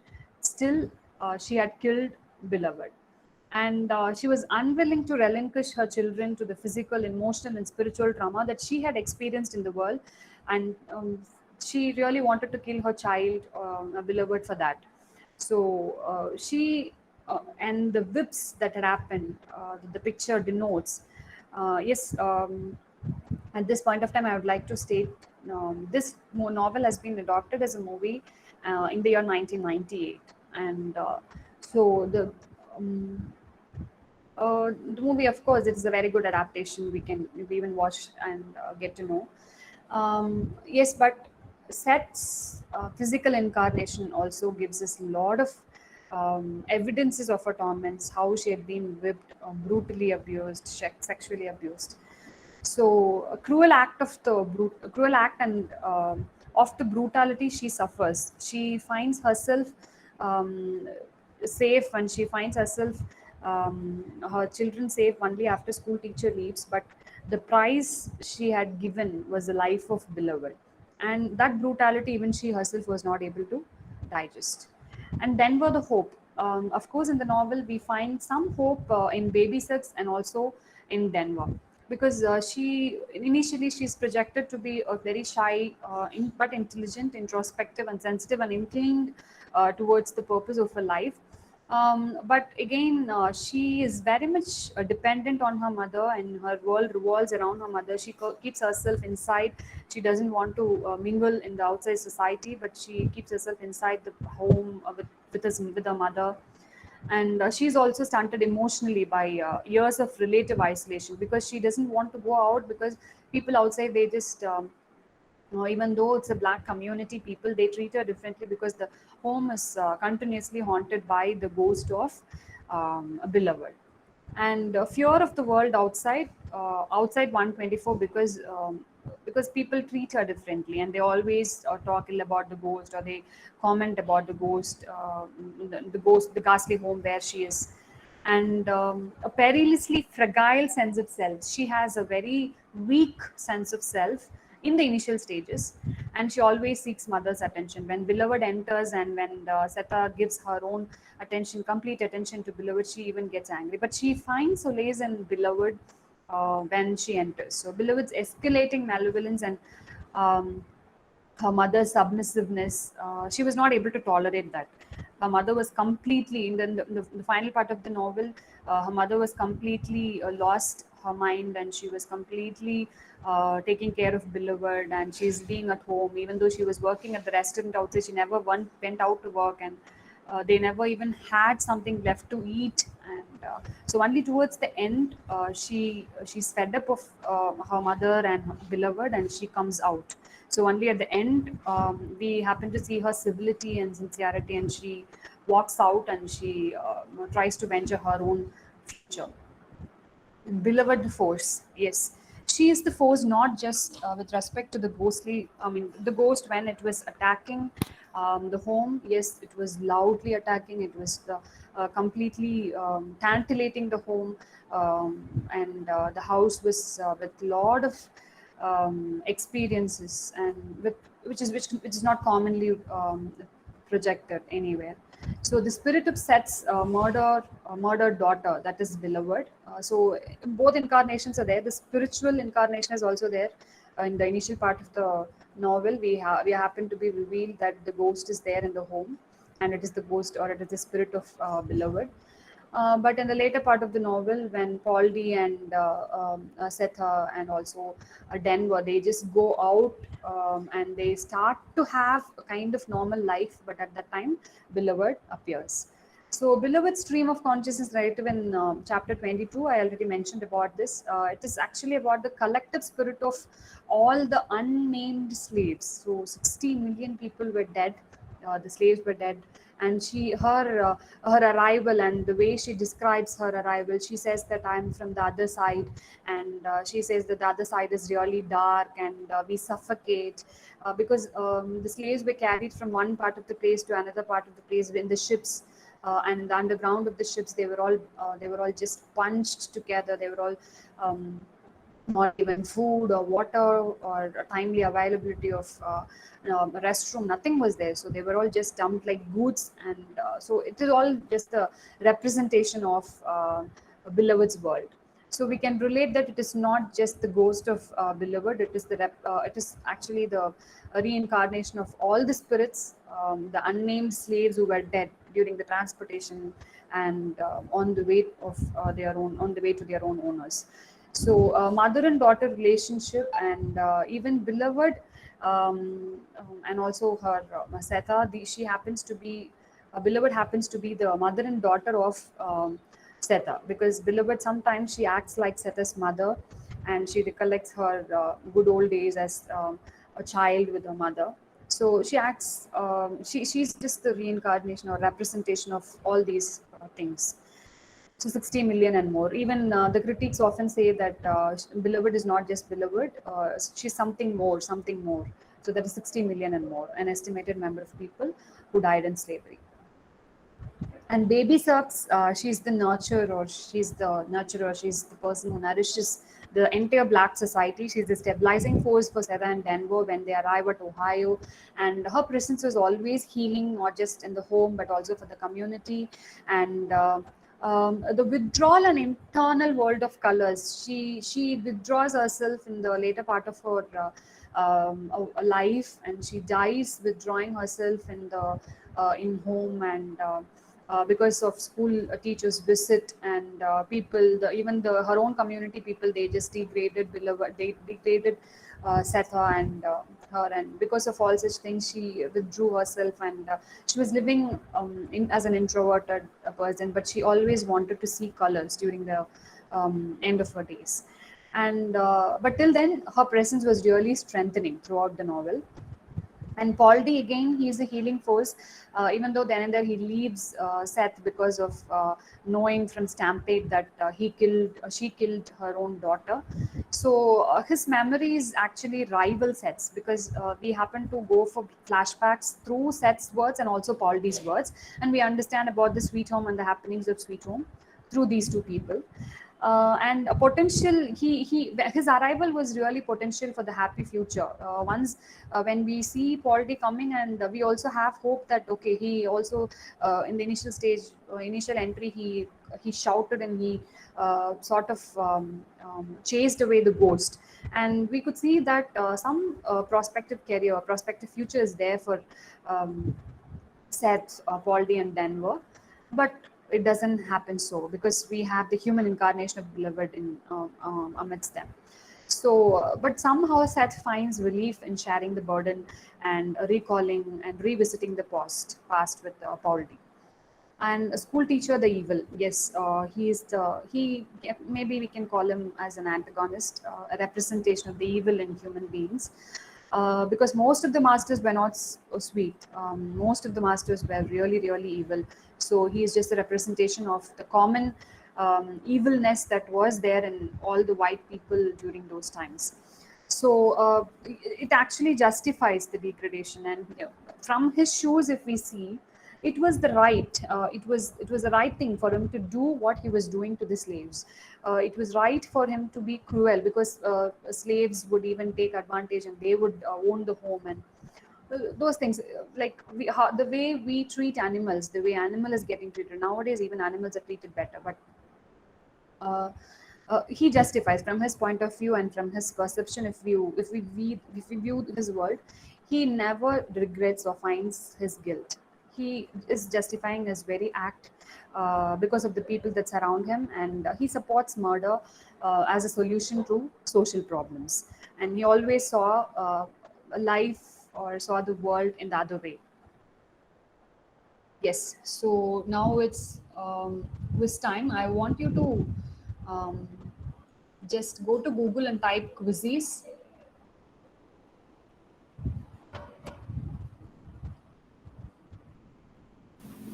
Knowing this information, dear students, I want you to go to Google and I want you to type quizzes. I have given it in chat box. Ma'am, is it okay if I give a quiz for them? Definitely, ma'am, definitely. Okay. So based on the inputs that I've given in the lecture, you can take up this quiz. It's just 10 questions. You can give your own performance. And it will be asking for code. Enter code.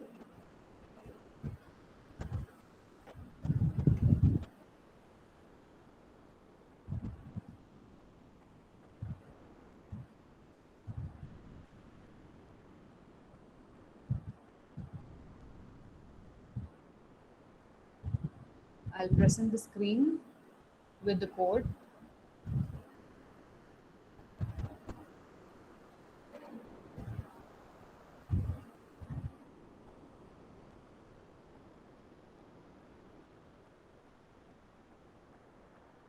Hope you're able to access the website, quizzes, and you'll have the code popping up on your screen right away.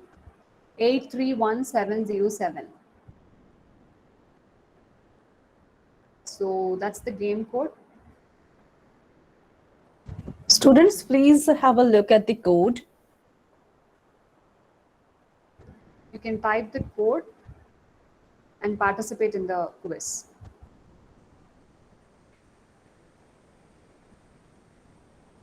Well, let me read out the code for you. It's 831707. 831707.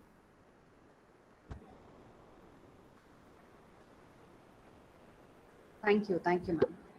Yes, we have participants. I think you're able to join. So, yes. Try to join, students.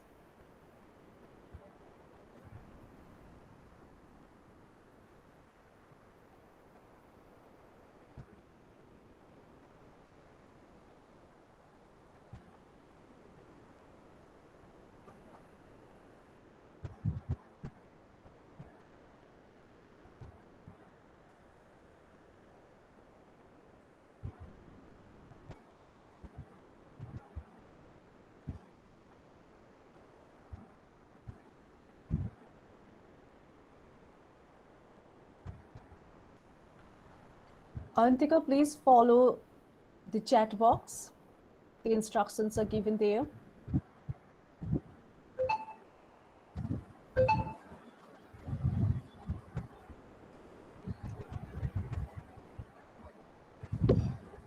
Please follow the chat box.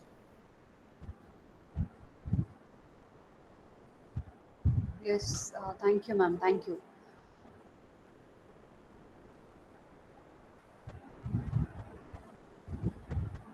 We have 3 participants.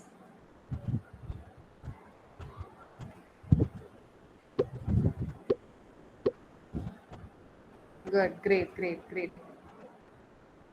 Students are trying to join, ma'am. Yeah, yes. Actually, we are having heavy rainfall over here in Bengal. Oh, So, is it so, ma'am? Okay. yeah. The weather condition is not that good. So the Okay. students might face some problems with network. I understand. Yeah. Completely understand. So They're for trying others, to it's okay. join. Yeah. It's okay. It's just a kind of assessment for ourselves whether we are able to follow the lecture or not, and it's just Definitely. it's just a kind of deviation from the monotonous lecture.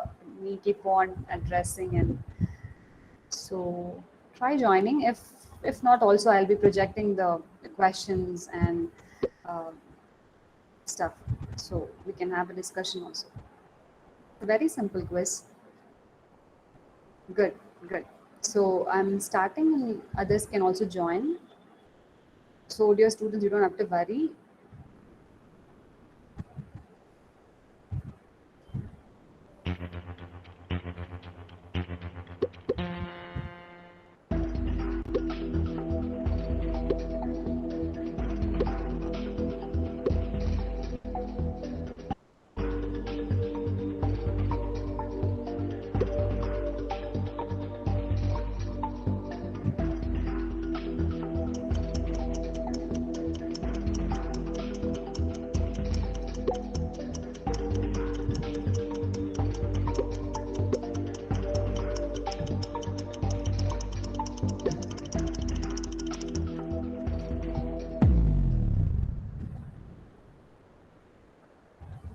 So yes, it is time bound actually.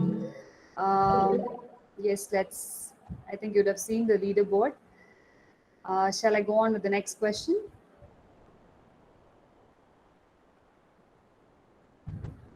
Yes, ma'am. It's okay if you're not. Yes, it's okay if you're not able to answer. You can just post your answers in chat. Don't have to worry. That's why I'm giving a full question view.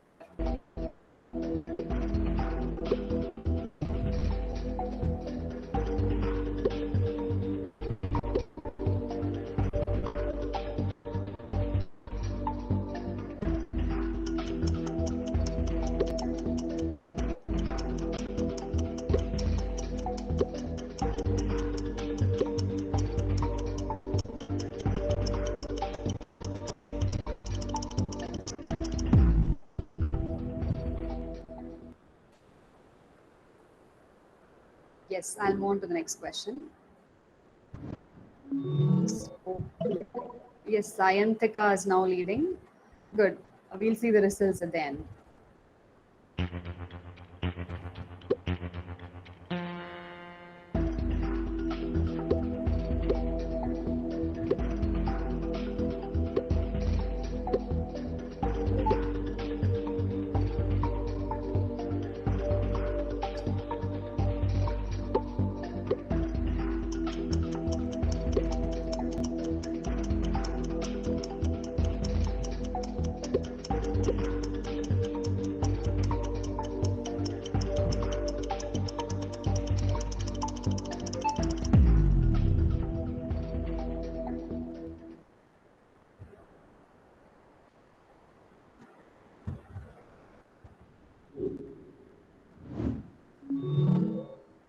Yes, Ayantika again, and Paramita is just trying to pace up.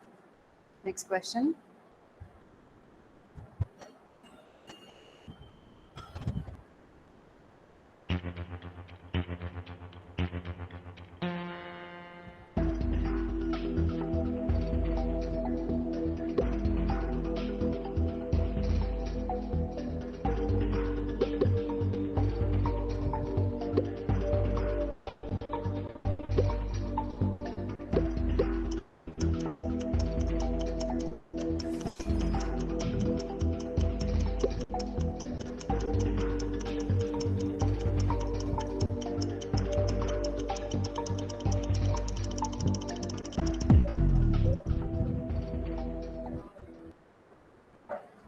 So the score that you get is also with the time that you consume to answer the question.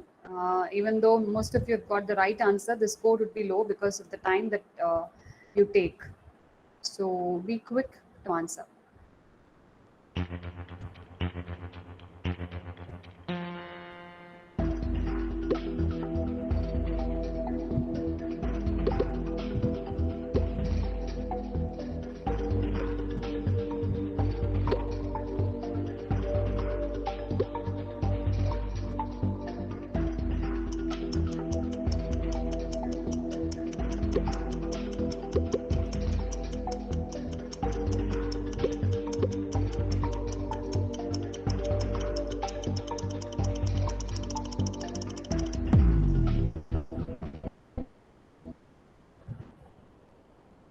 So this is a tricky question, I think, for that. But if you had listened carefully, you would have known.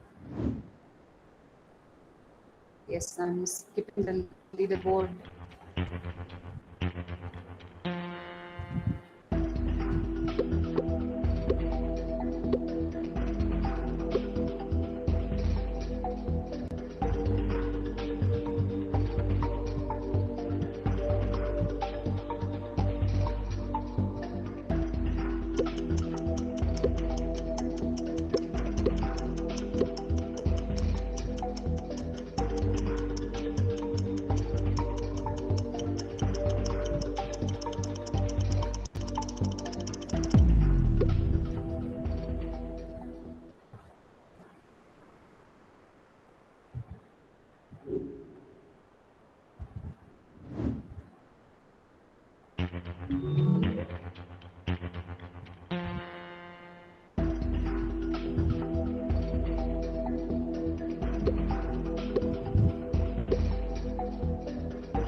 really great. I mean, the second the question pops, you're able to answer. Yes.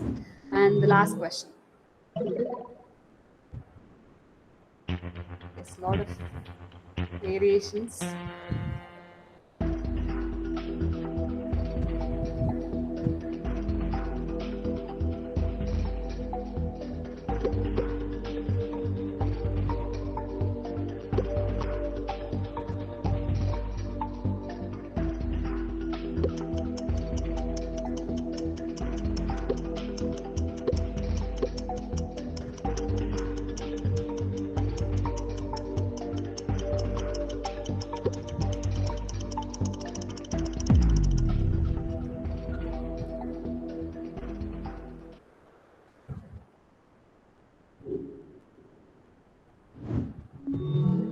Yes, so here is the leaderboard, and we can even get the winners, 1, 2, 3 winners. As I already mentioned, based on the score that you're getting, the winners will be decided. So let's see.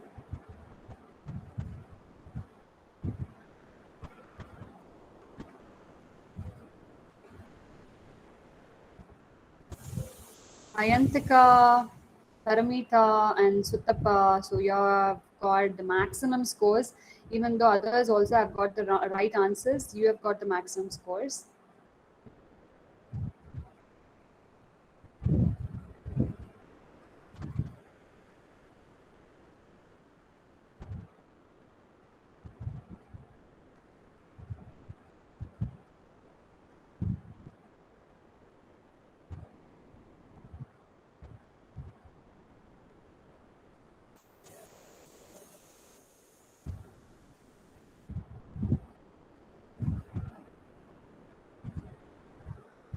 So here is the result.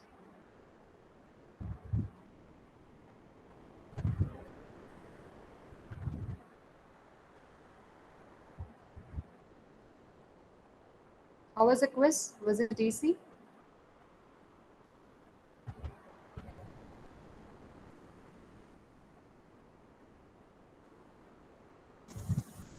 It was meant to be easy, actually.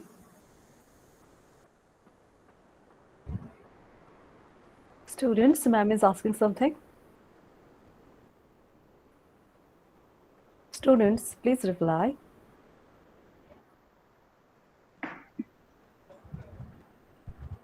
Hope everybody had your lunch.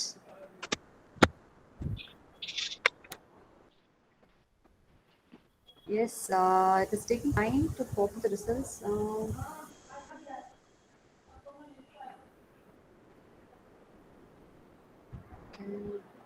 Connectivity issue.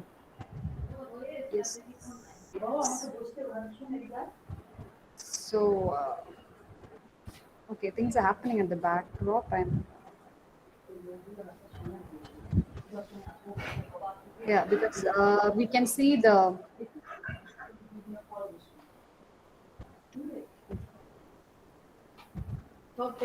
where we went wrong, and we can even see whether it is a connectivity issue, or we can even see like every individual score can be displayed. So once it gets loaded, I can just share it with you, dear students. I don't want to waste your time.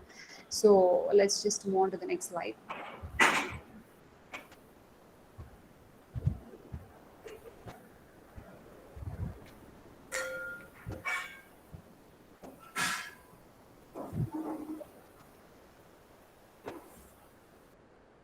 Yes. So because we need this, I mean, if you have any doubt with the questions, also you can ask me the interactions time. And now let's just move on to the next slide. So regarding this setting, it is displays where the novel is set, the actions of the novel is set in so many places, isn't it? And the significant setting that is to be mentioned here is Kentucky, where the sweet home is situated, and cornfield. Yes, of course, the setting cornfield plays a very important role. See, when a slave to get married, even though Paul D and other co-slaves were there, Seta resides on Hal, and their wedding is actually indirectly announced by just going deep into the cornfield and the union happens between Set and Hal there in the cornfield, and only with the how the cornfield or the plants in the field is shaking, we understand that yes, at last even Paul D and other co-slaves, they are observing the happening, the union, and they just indirectly understood yes that I had chosen Hal, and that is how the wedding is declared or announced. So cornfield again, it plays a prominent role rather than the outskirts or rather than the place. Cornfield also has significant role in the novel. And 124 Bluestone Road, that is the home where these people live. Setha live in Ohio, and as we know that the novel starts with Setha living here in this home, and 124 Bluestone, that itself is a representation like how a sapphire or how a gem is situated around the white stones. So even though the gem is there, it is situated around the white stones, the white people, and they are clustered together in a community, and in Ohio, and especially 124 Bluestone Road. So this home itself is the significance of how the very name Bluestone is significant representation of how black people are together living with the boundary that is set by white people.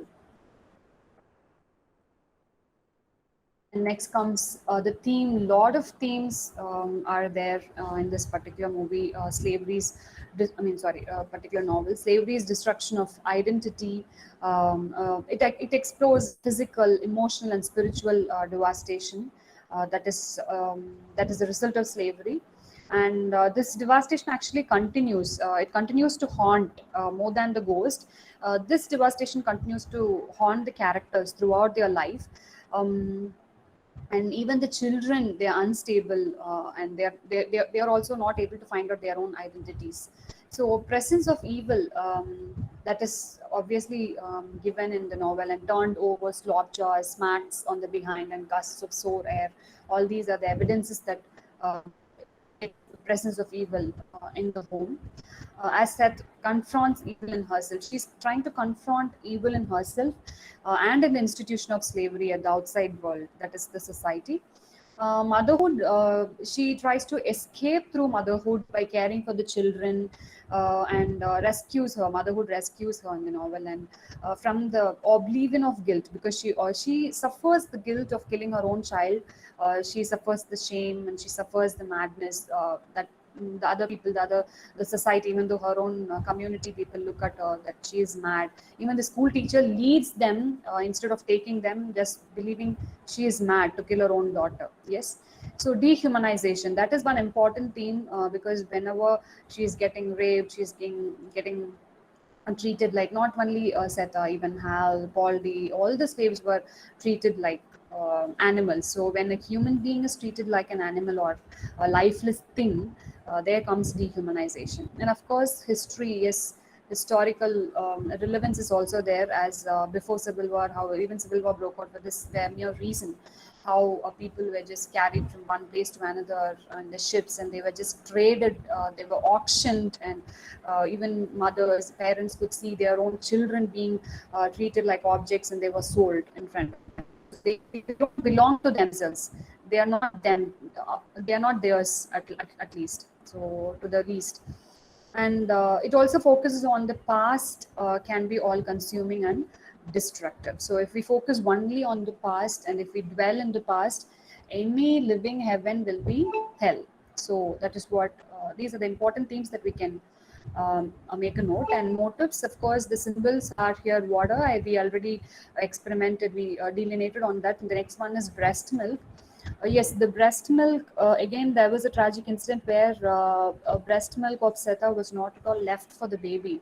Rather, it was consumed by the cousins of the school teacher, who treats her very brutally. And it was even witnessed by Hal, and he gets disappointed by the act, and he didn't want to try to come back to her because of this incident. And so it symbolizes a generosity denied by slavery, and a hunger not soon to be alleviated. So it was not even, her own breast milk was not even considered hers.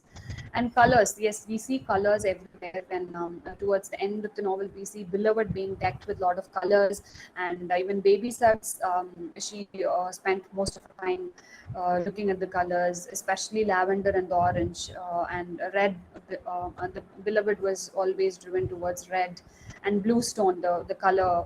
And so it is all just the contrast of their existence that is in black.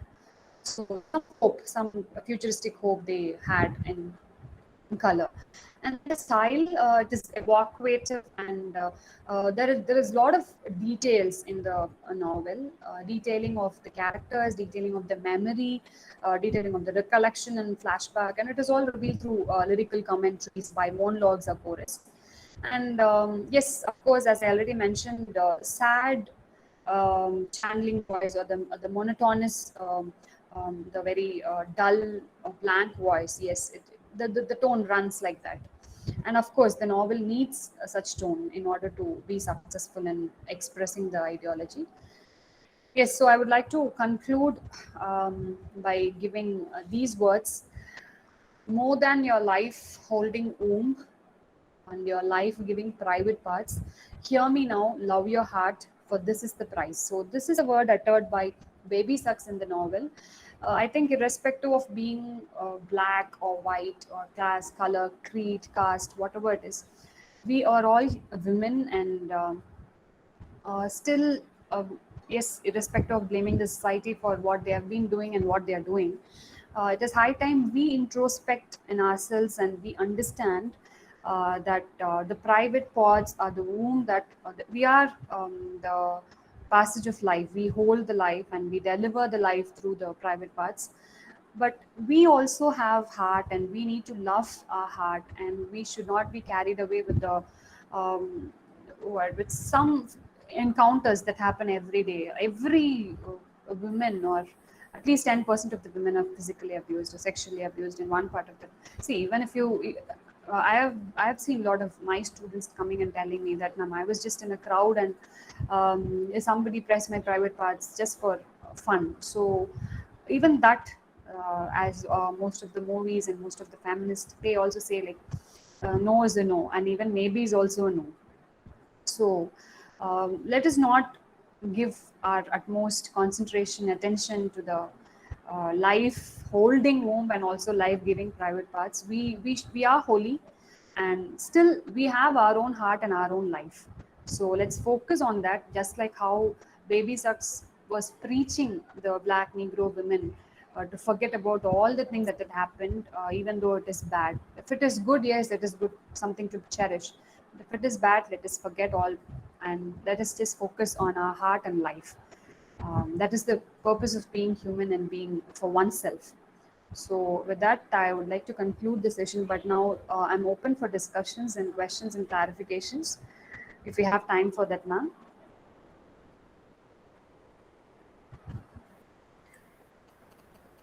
Definitely, ma'am. I think we can take a few questions from students if they have any.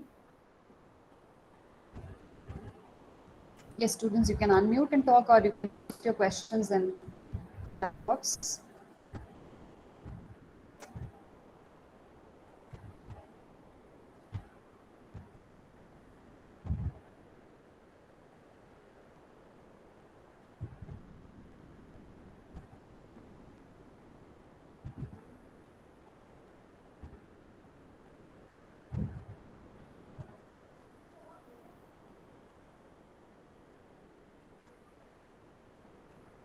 Meanwhile, I'm trying to recover the scores.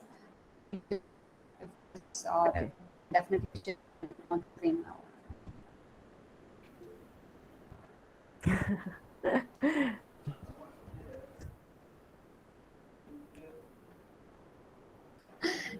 I don't know time. Even I'm hungry. I have to exit. Well, ma'am, there is a question Yeah. from one of our students.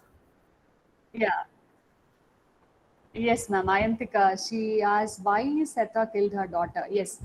Again, Seth, she believed, Ayantika, I'm glad that you asked this question.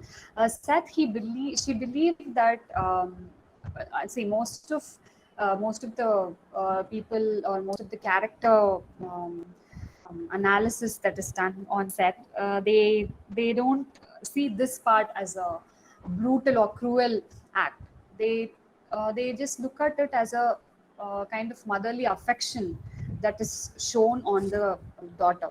Of course, it is not acceptable. If you being a daughter, you will not be able to tolerate the fact that she had killed. Yes, my mother had killed my own. I mean, me.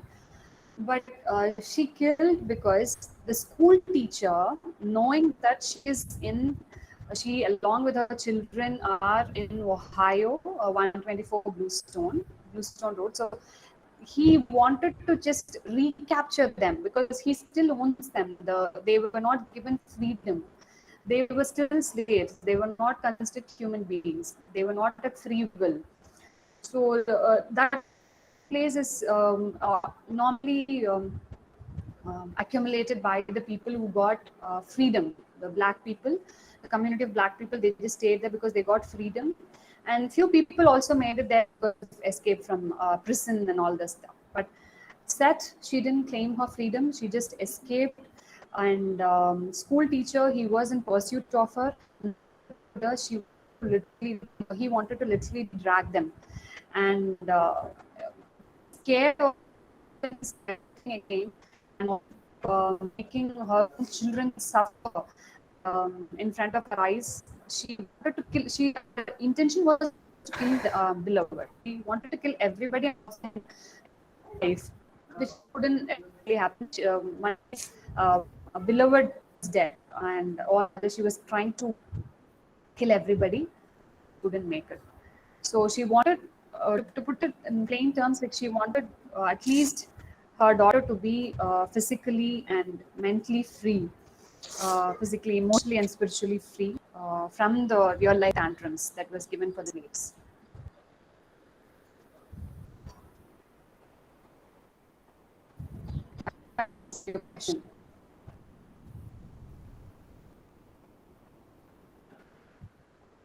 Also understand that the blood that Denver was a baby by then, and when she killed, the blood was there in her breast, and when she was feeding Denver was even sucking the breast along with the blood. So that is also there. So yes, when Denver comes, when Denver happens to see beloved, she kind of senses that, and daughter also reveals that incident that had happened, and she also senses that she is her sister, even though Seth was not able to identify that. She is able to identify. She's able to relate.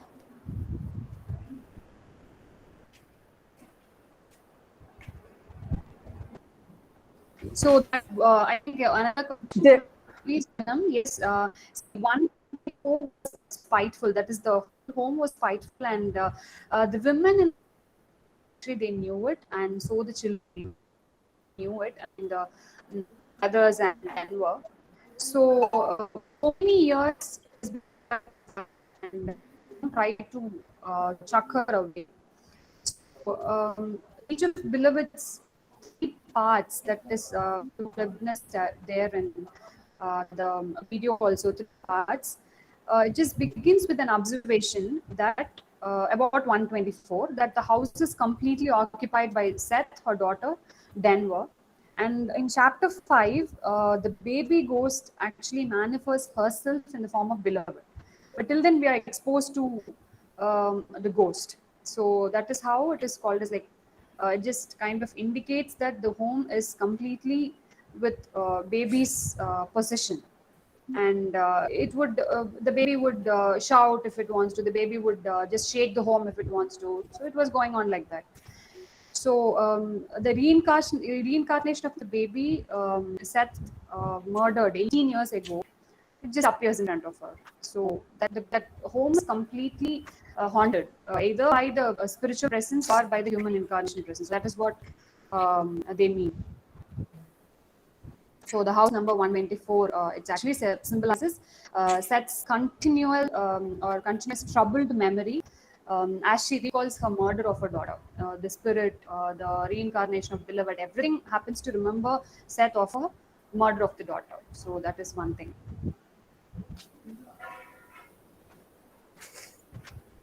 And yes, while we were asked what is peace and why Morrison, okay, yes. So yes, because I would like to redefine the definition of peace, because peace, whatever happens, whatever the tantrum happens in our lives, we can find peace in ourselves, even with our past. Only if we can find uh, we can find peace in ourselves, we can find hope for future. So most of us always have belief on others or rely on others. I'm not peaceful because of you. This statement we often happen to listen and say. So peace is actually within. I think most of us, we are clearly understood. We all already know that. So that answers the question. That is why I asked the question. And yes, the house number 124, again, it symbolizes the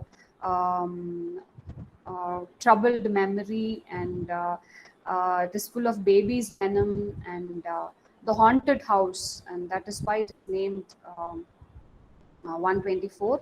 And that is why they always say 124 was spiteful. So Morrison had clearly named the house Bluestone. Even the word Bluestone, I already told you about the significance. So it all just very cleverly and deceitfully placed there. Yes, I think I'm not able to view my chat box. Is there any other question? Yes, ma'am. There's one more question from Shrutapa Pradhan. The question is, quote, freeing yourself was one thing, claiming ownership of that freed self was another, unquote. What is the meaning of this line? This is the question from Shrutapa. Okay.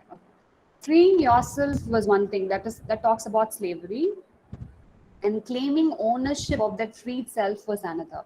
That is about the self proclamation of peace.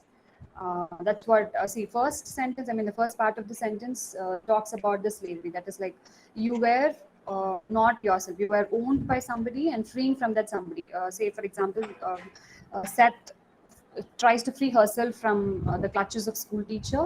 So that is one thing.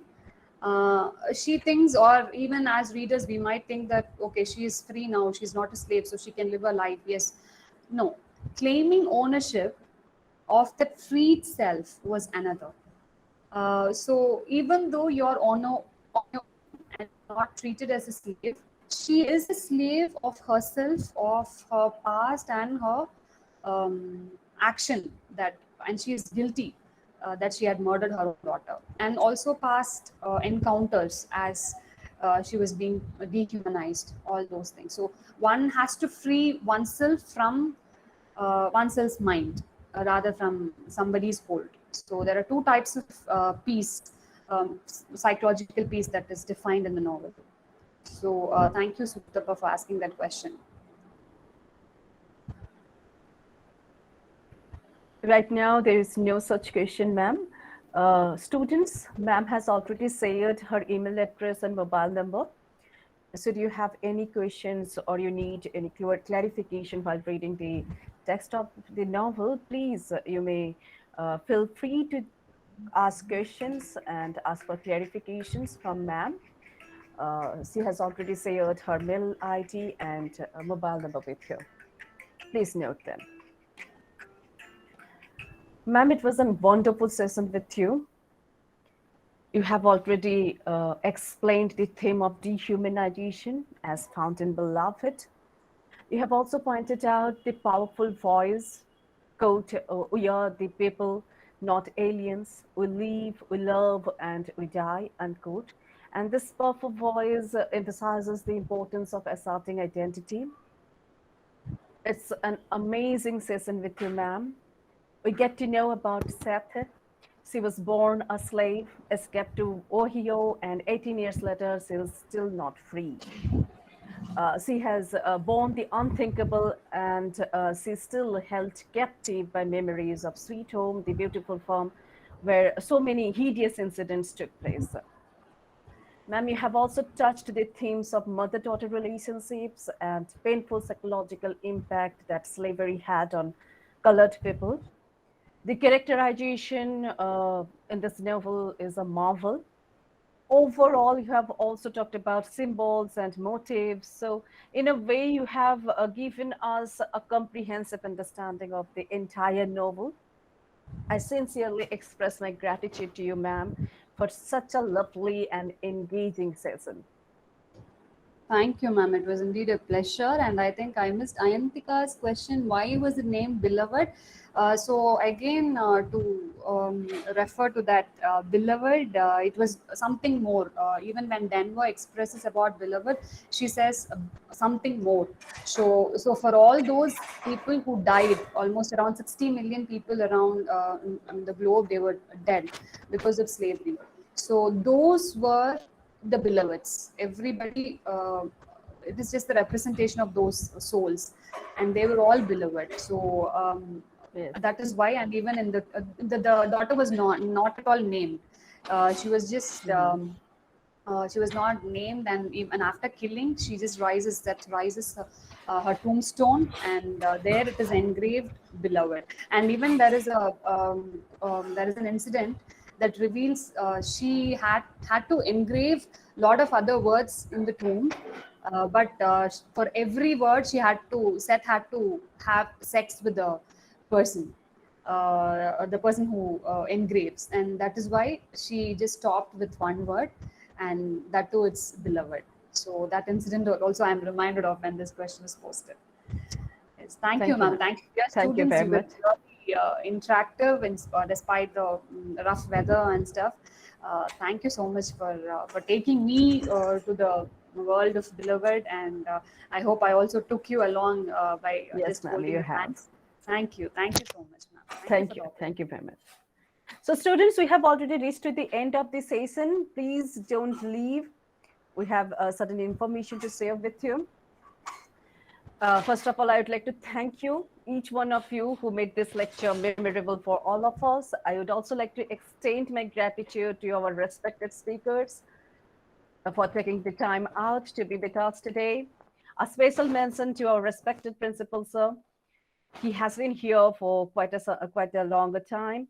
I'd like to thank my colleague, HOD ma'am, for her uniting efforts. And last but not the least, students, thank you for listening, for being here, and most importantly, for giving your time and making your presence. We shall meet again in our next lecture session with another deputed speaker next Sunday. Have a splendid afternoon, but please be here. Please be here. ma'am, with your permission, can I leave, ma'am? Yes, ma'am. Thank you. Thank you for being with us. Thank you.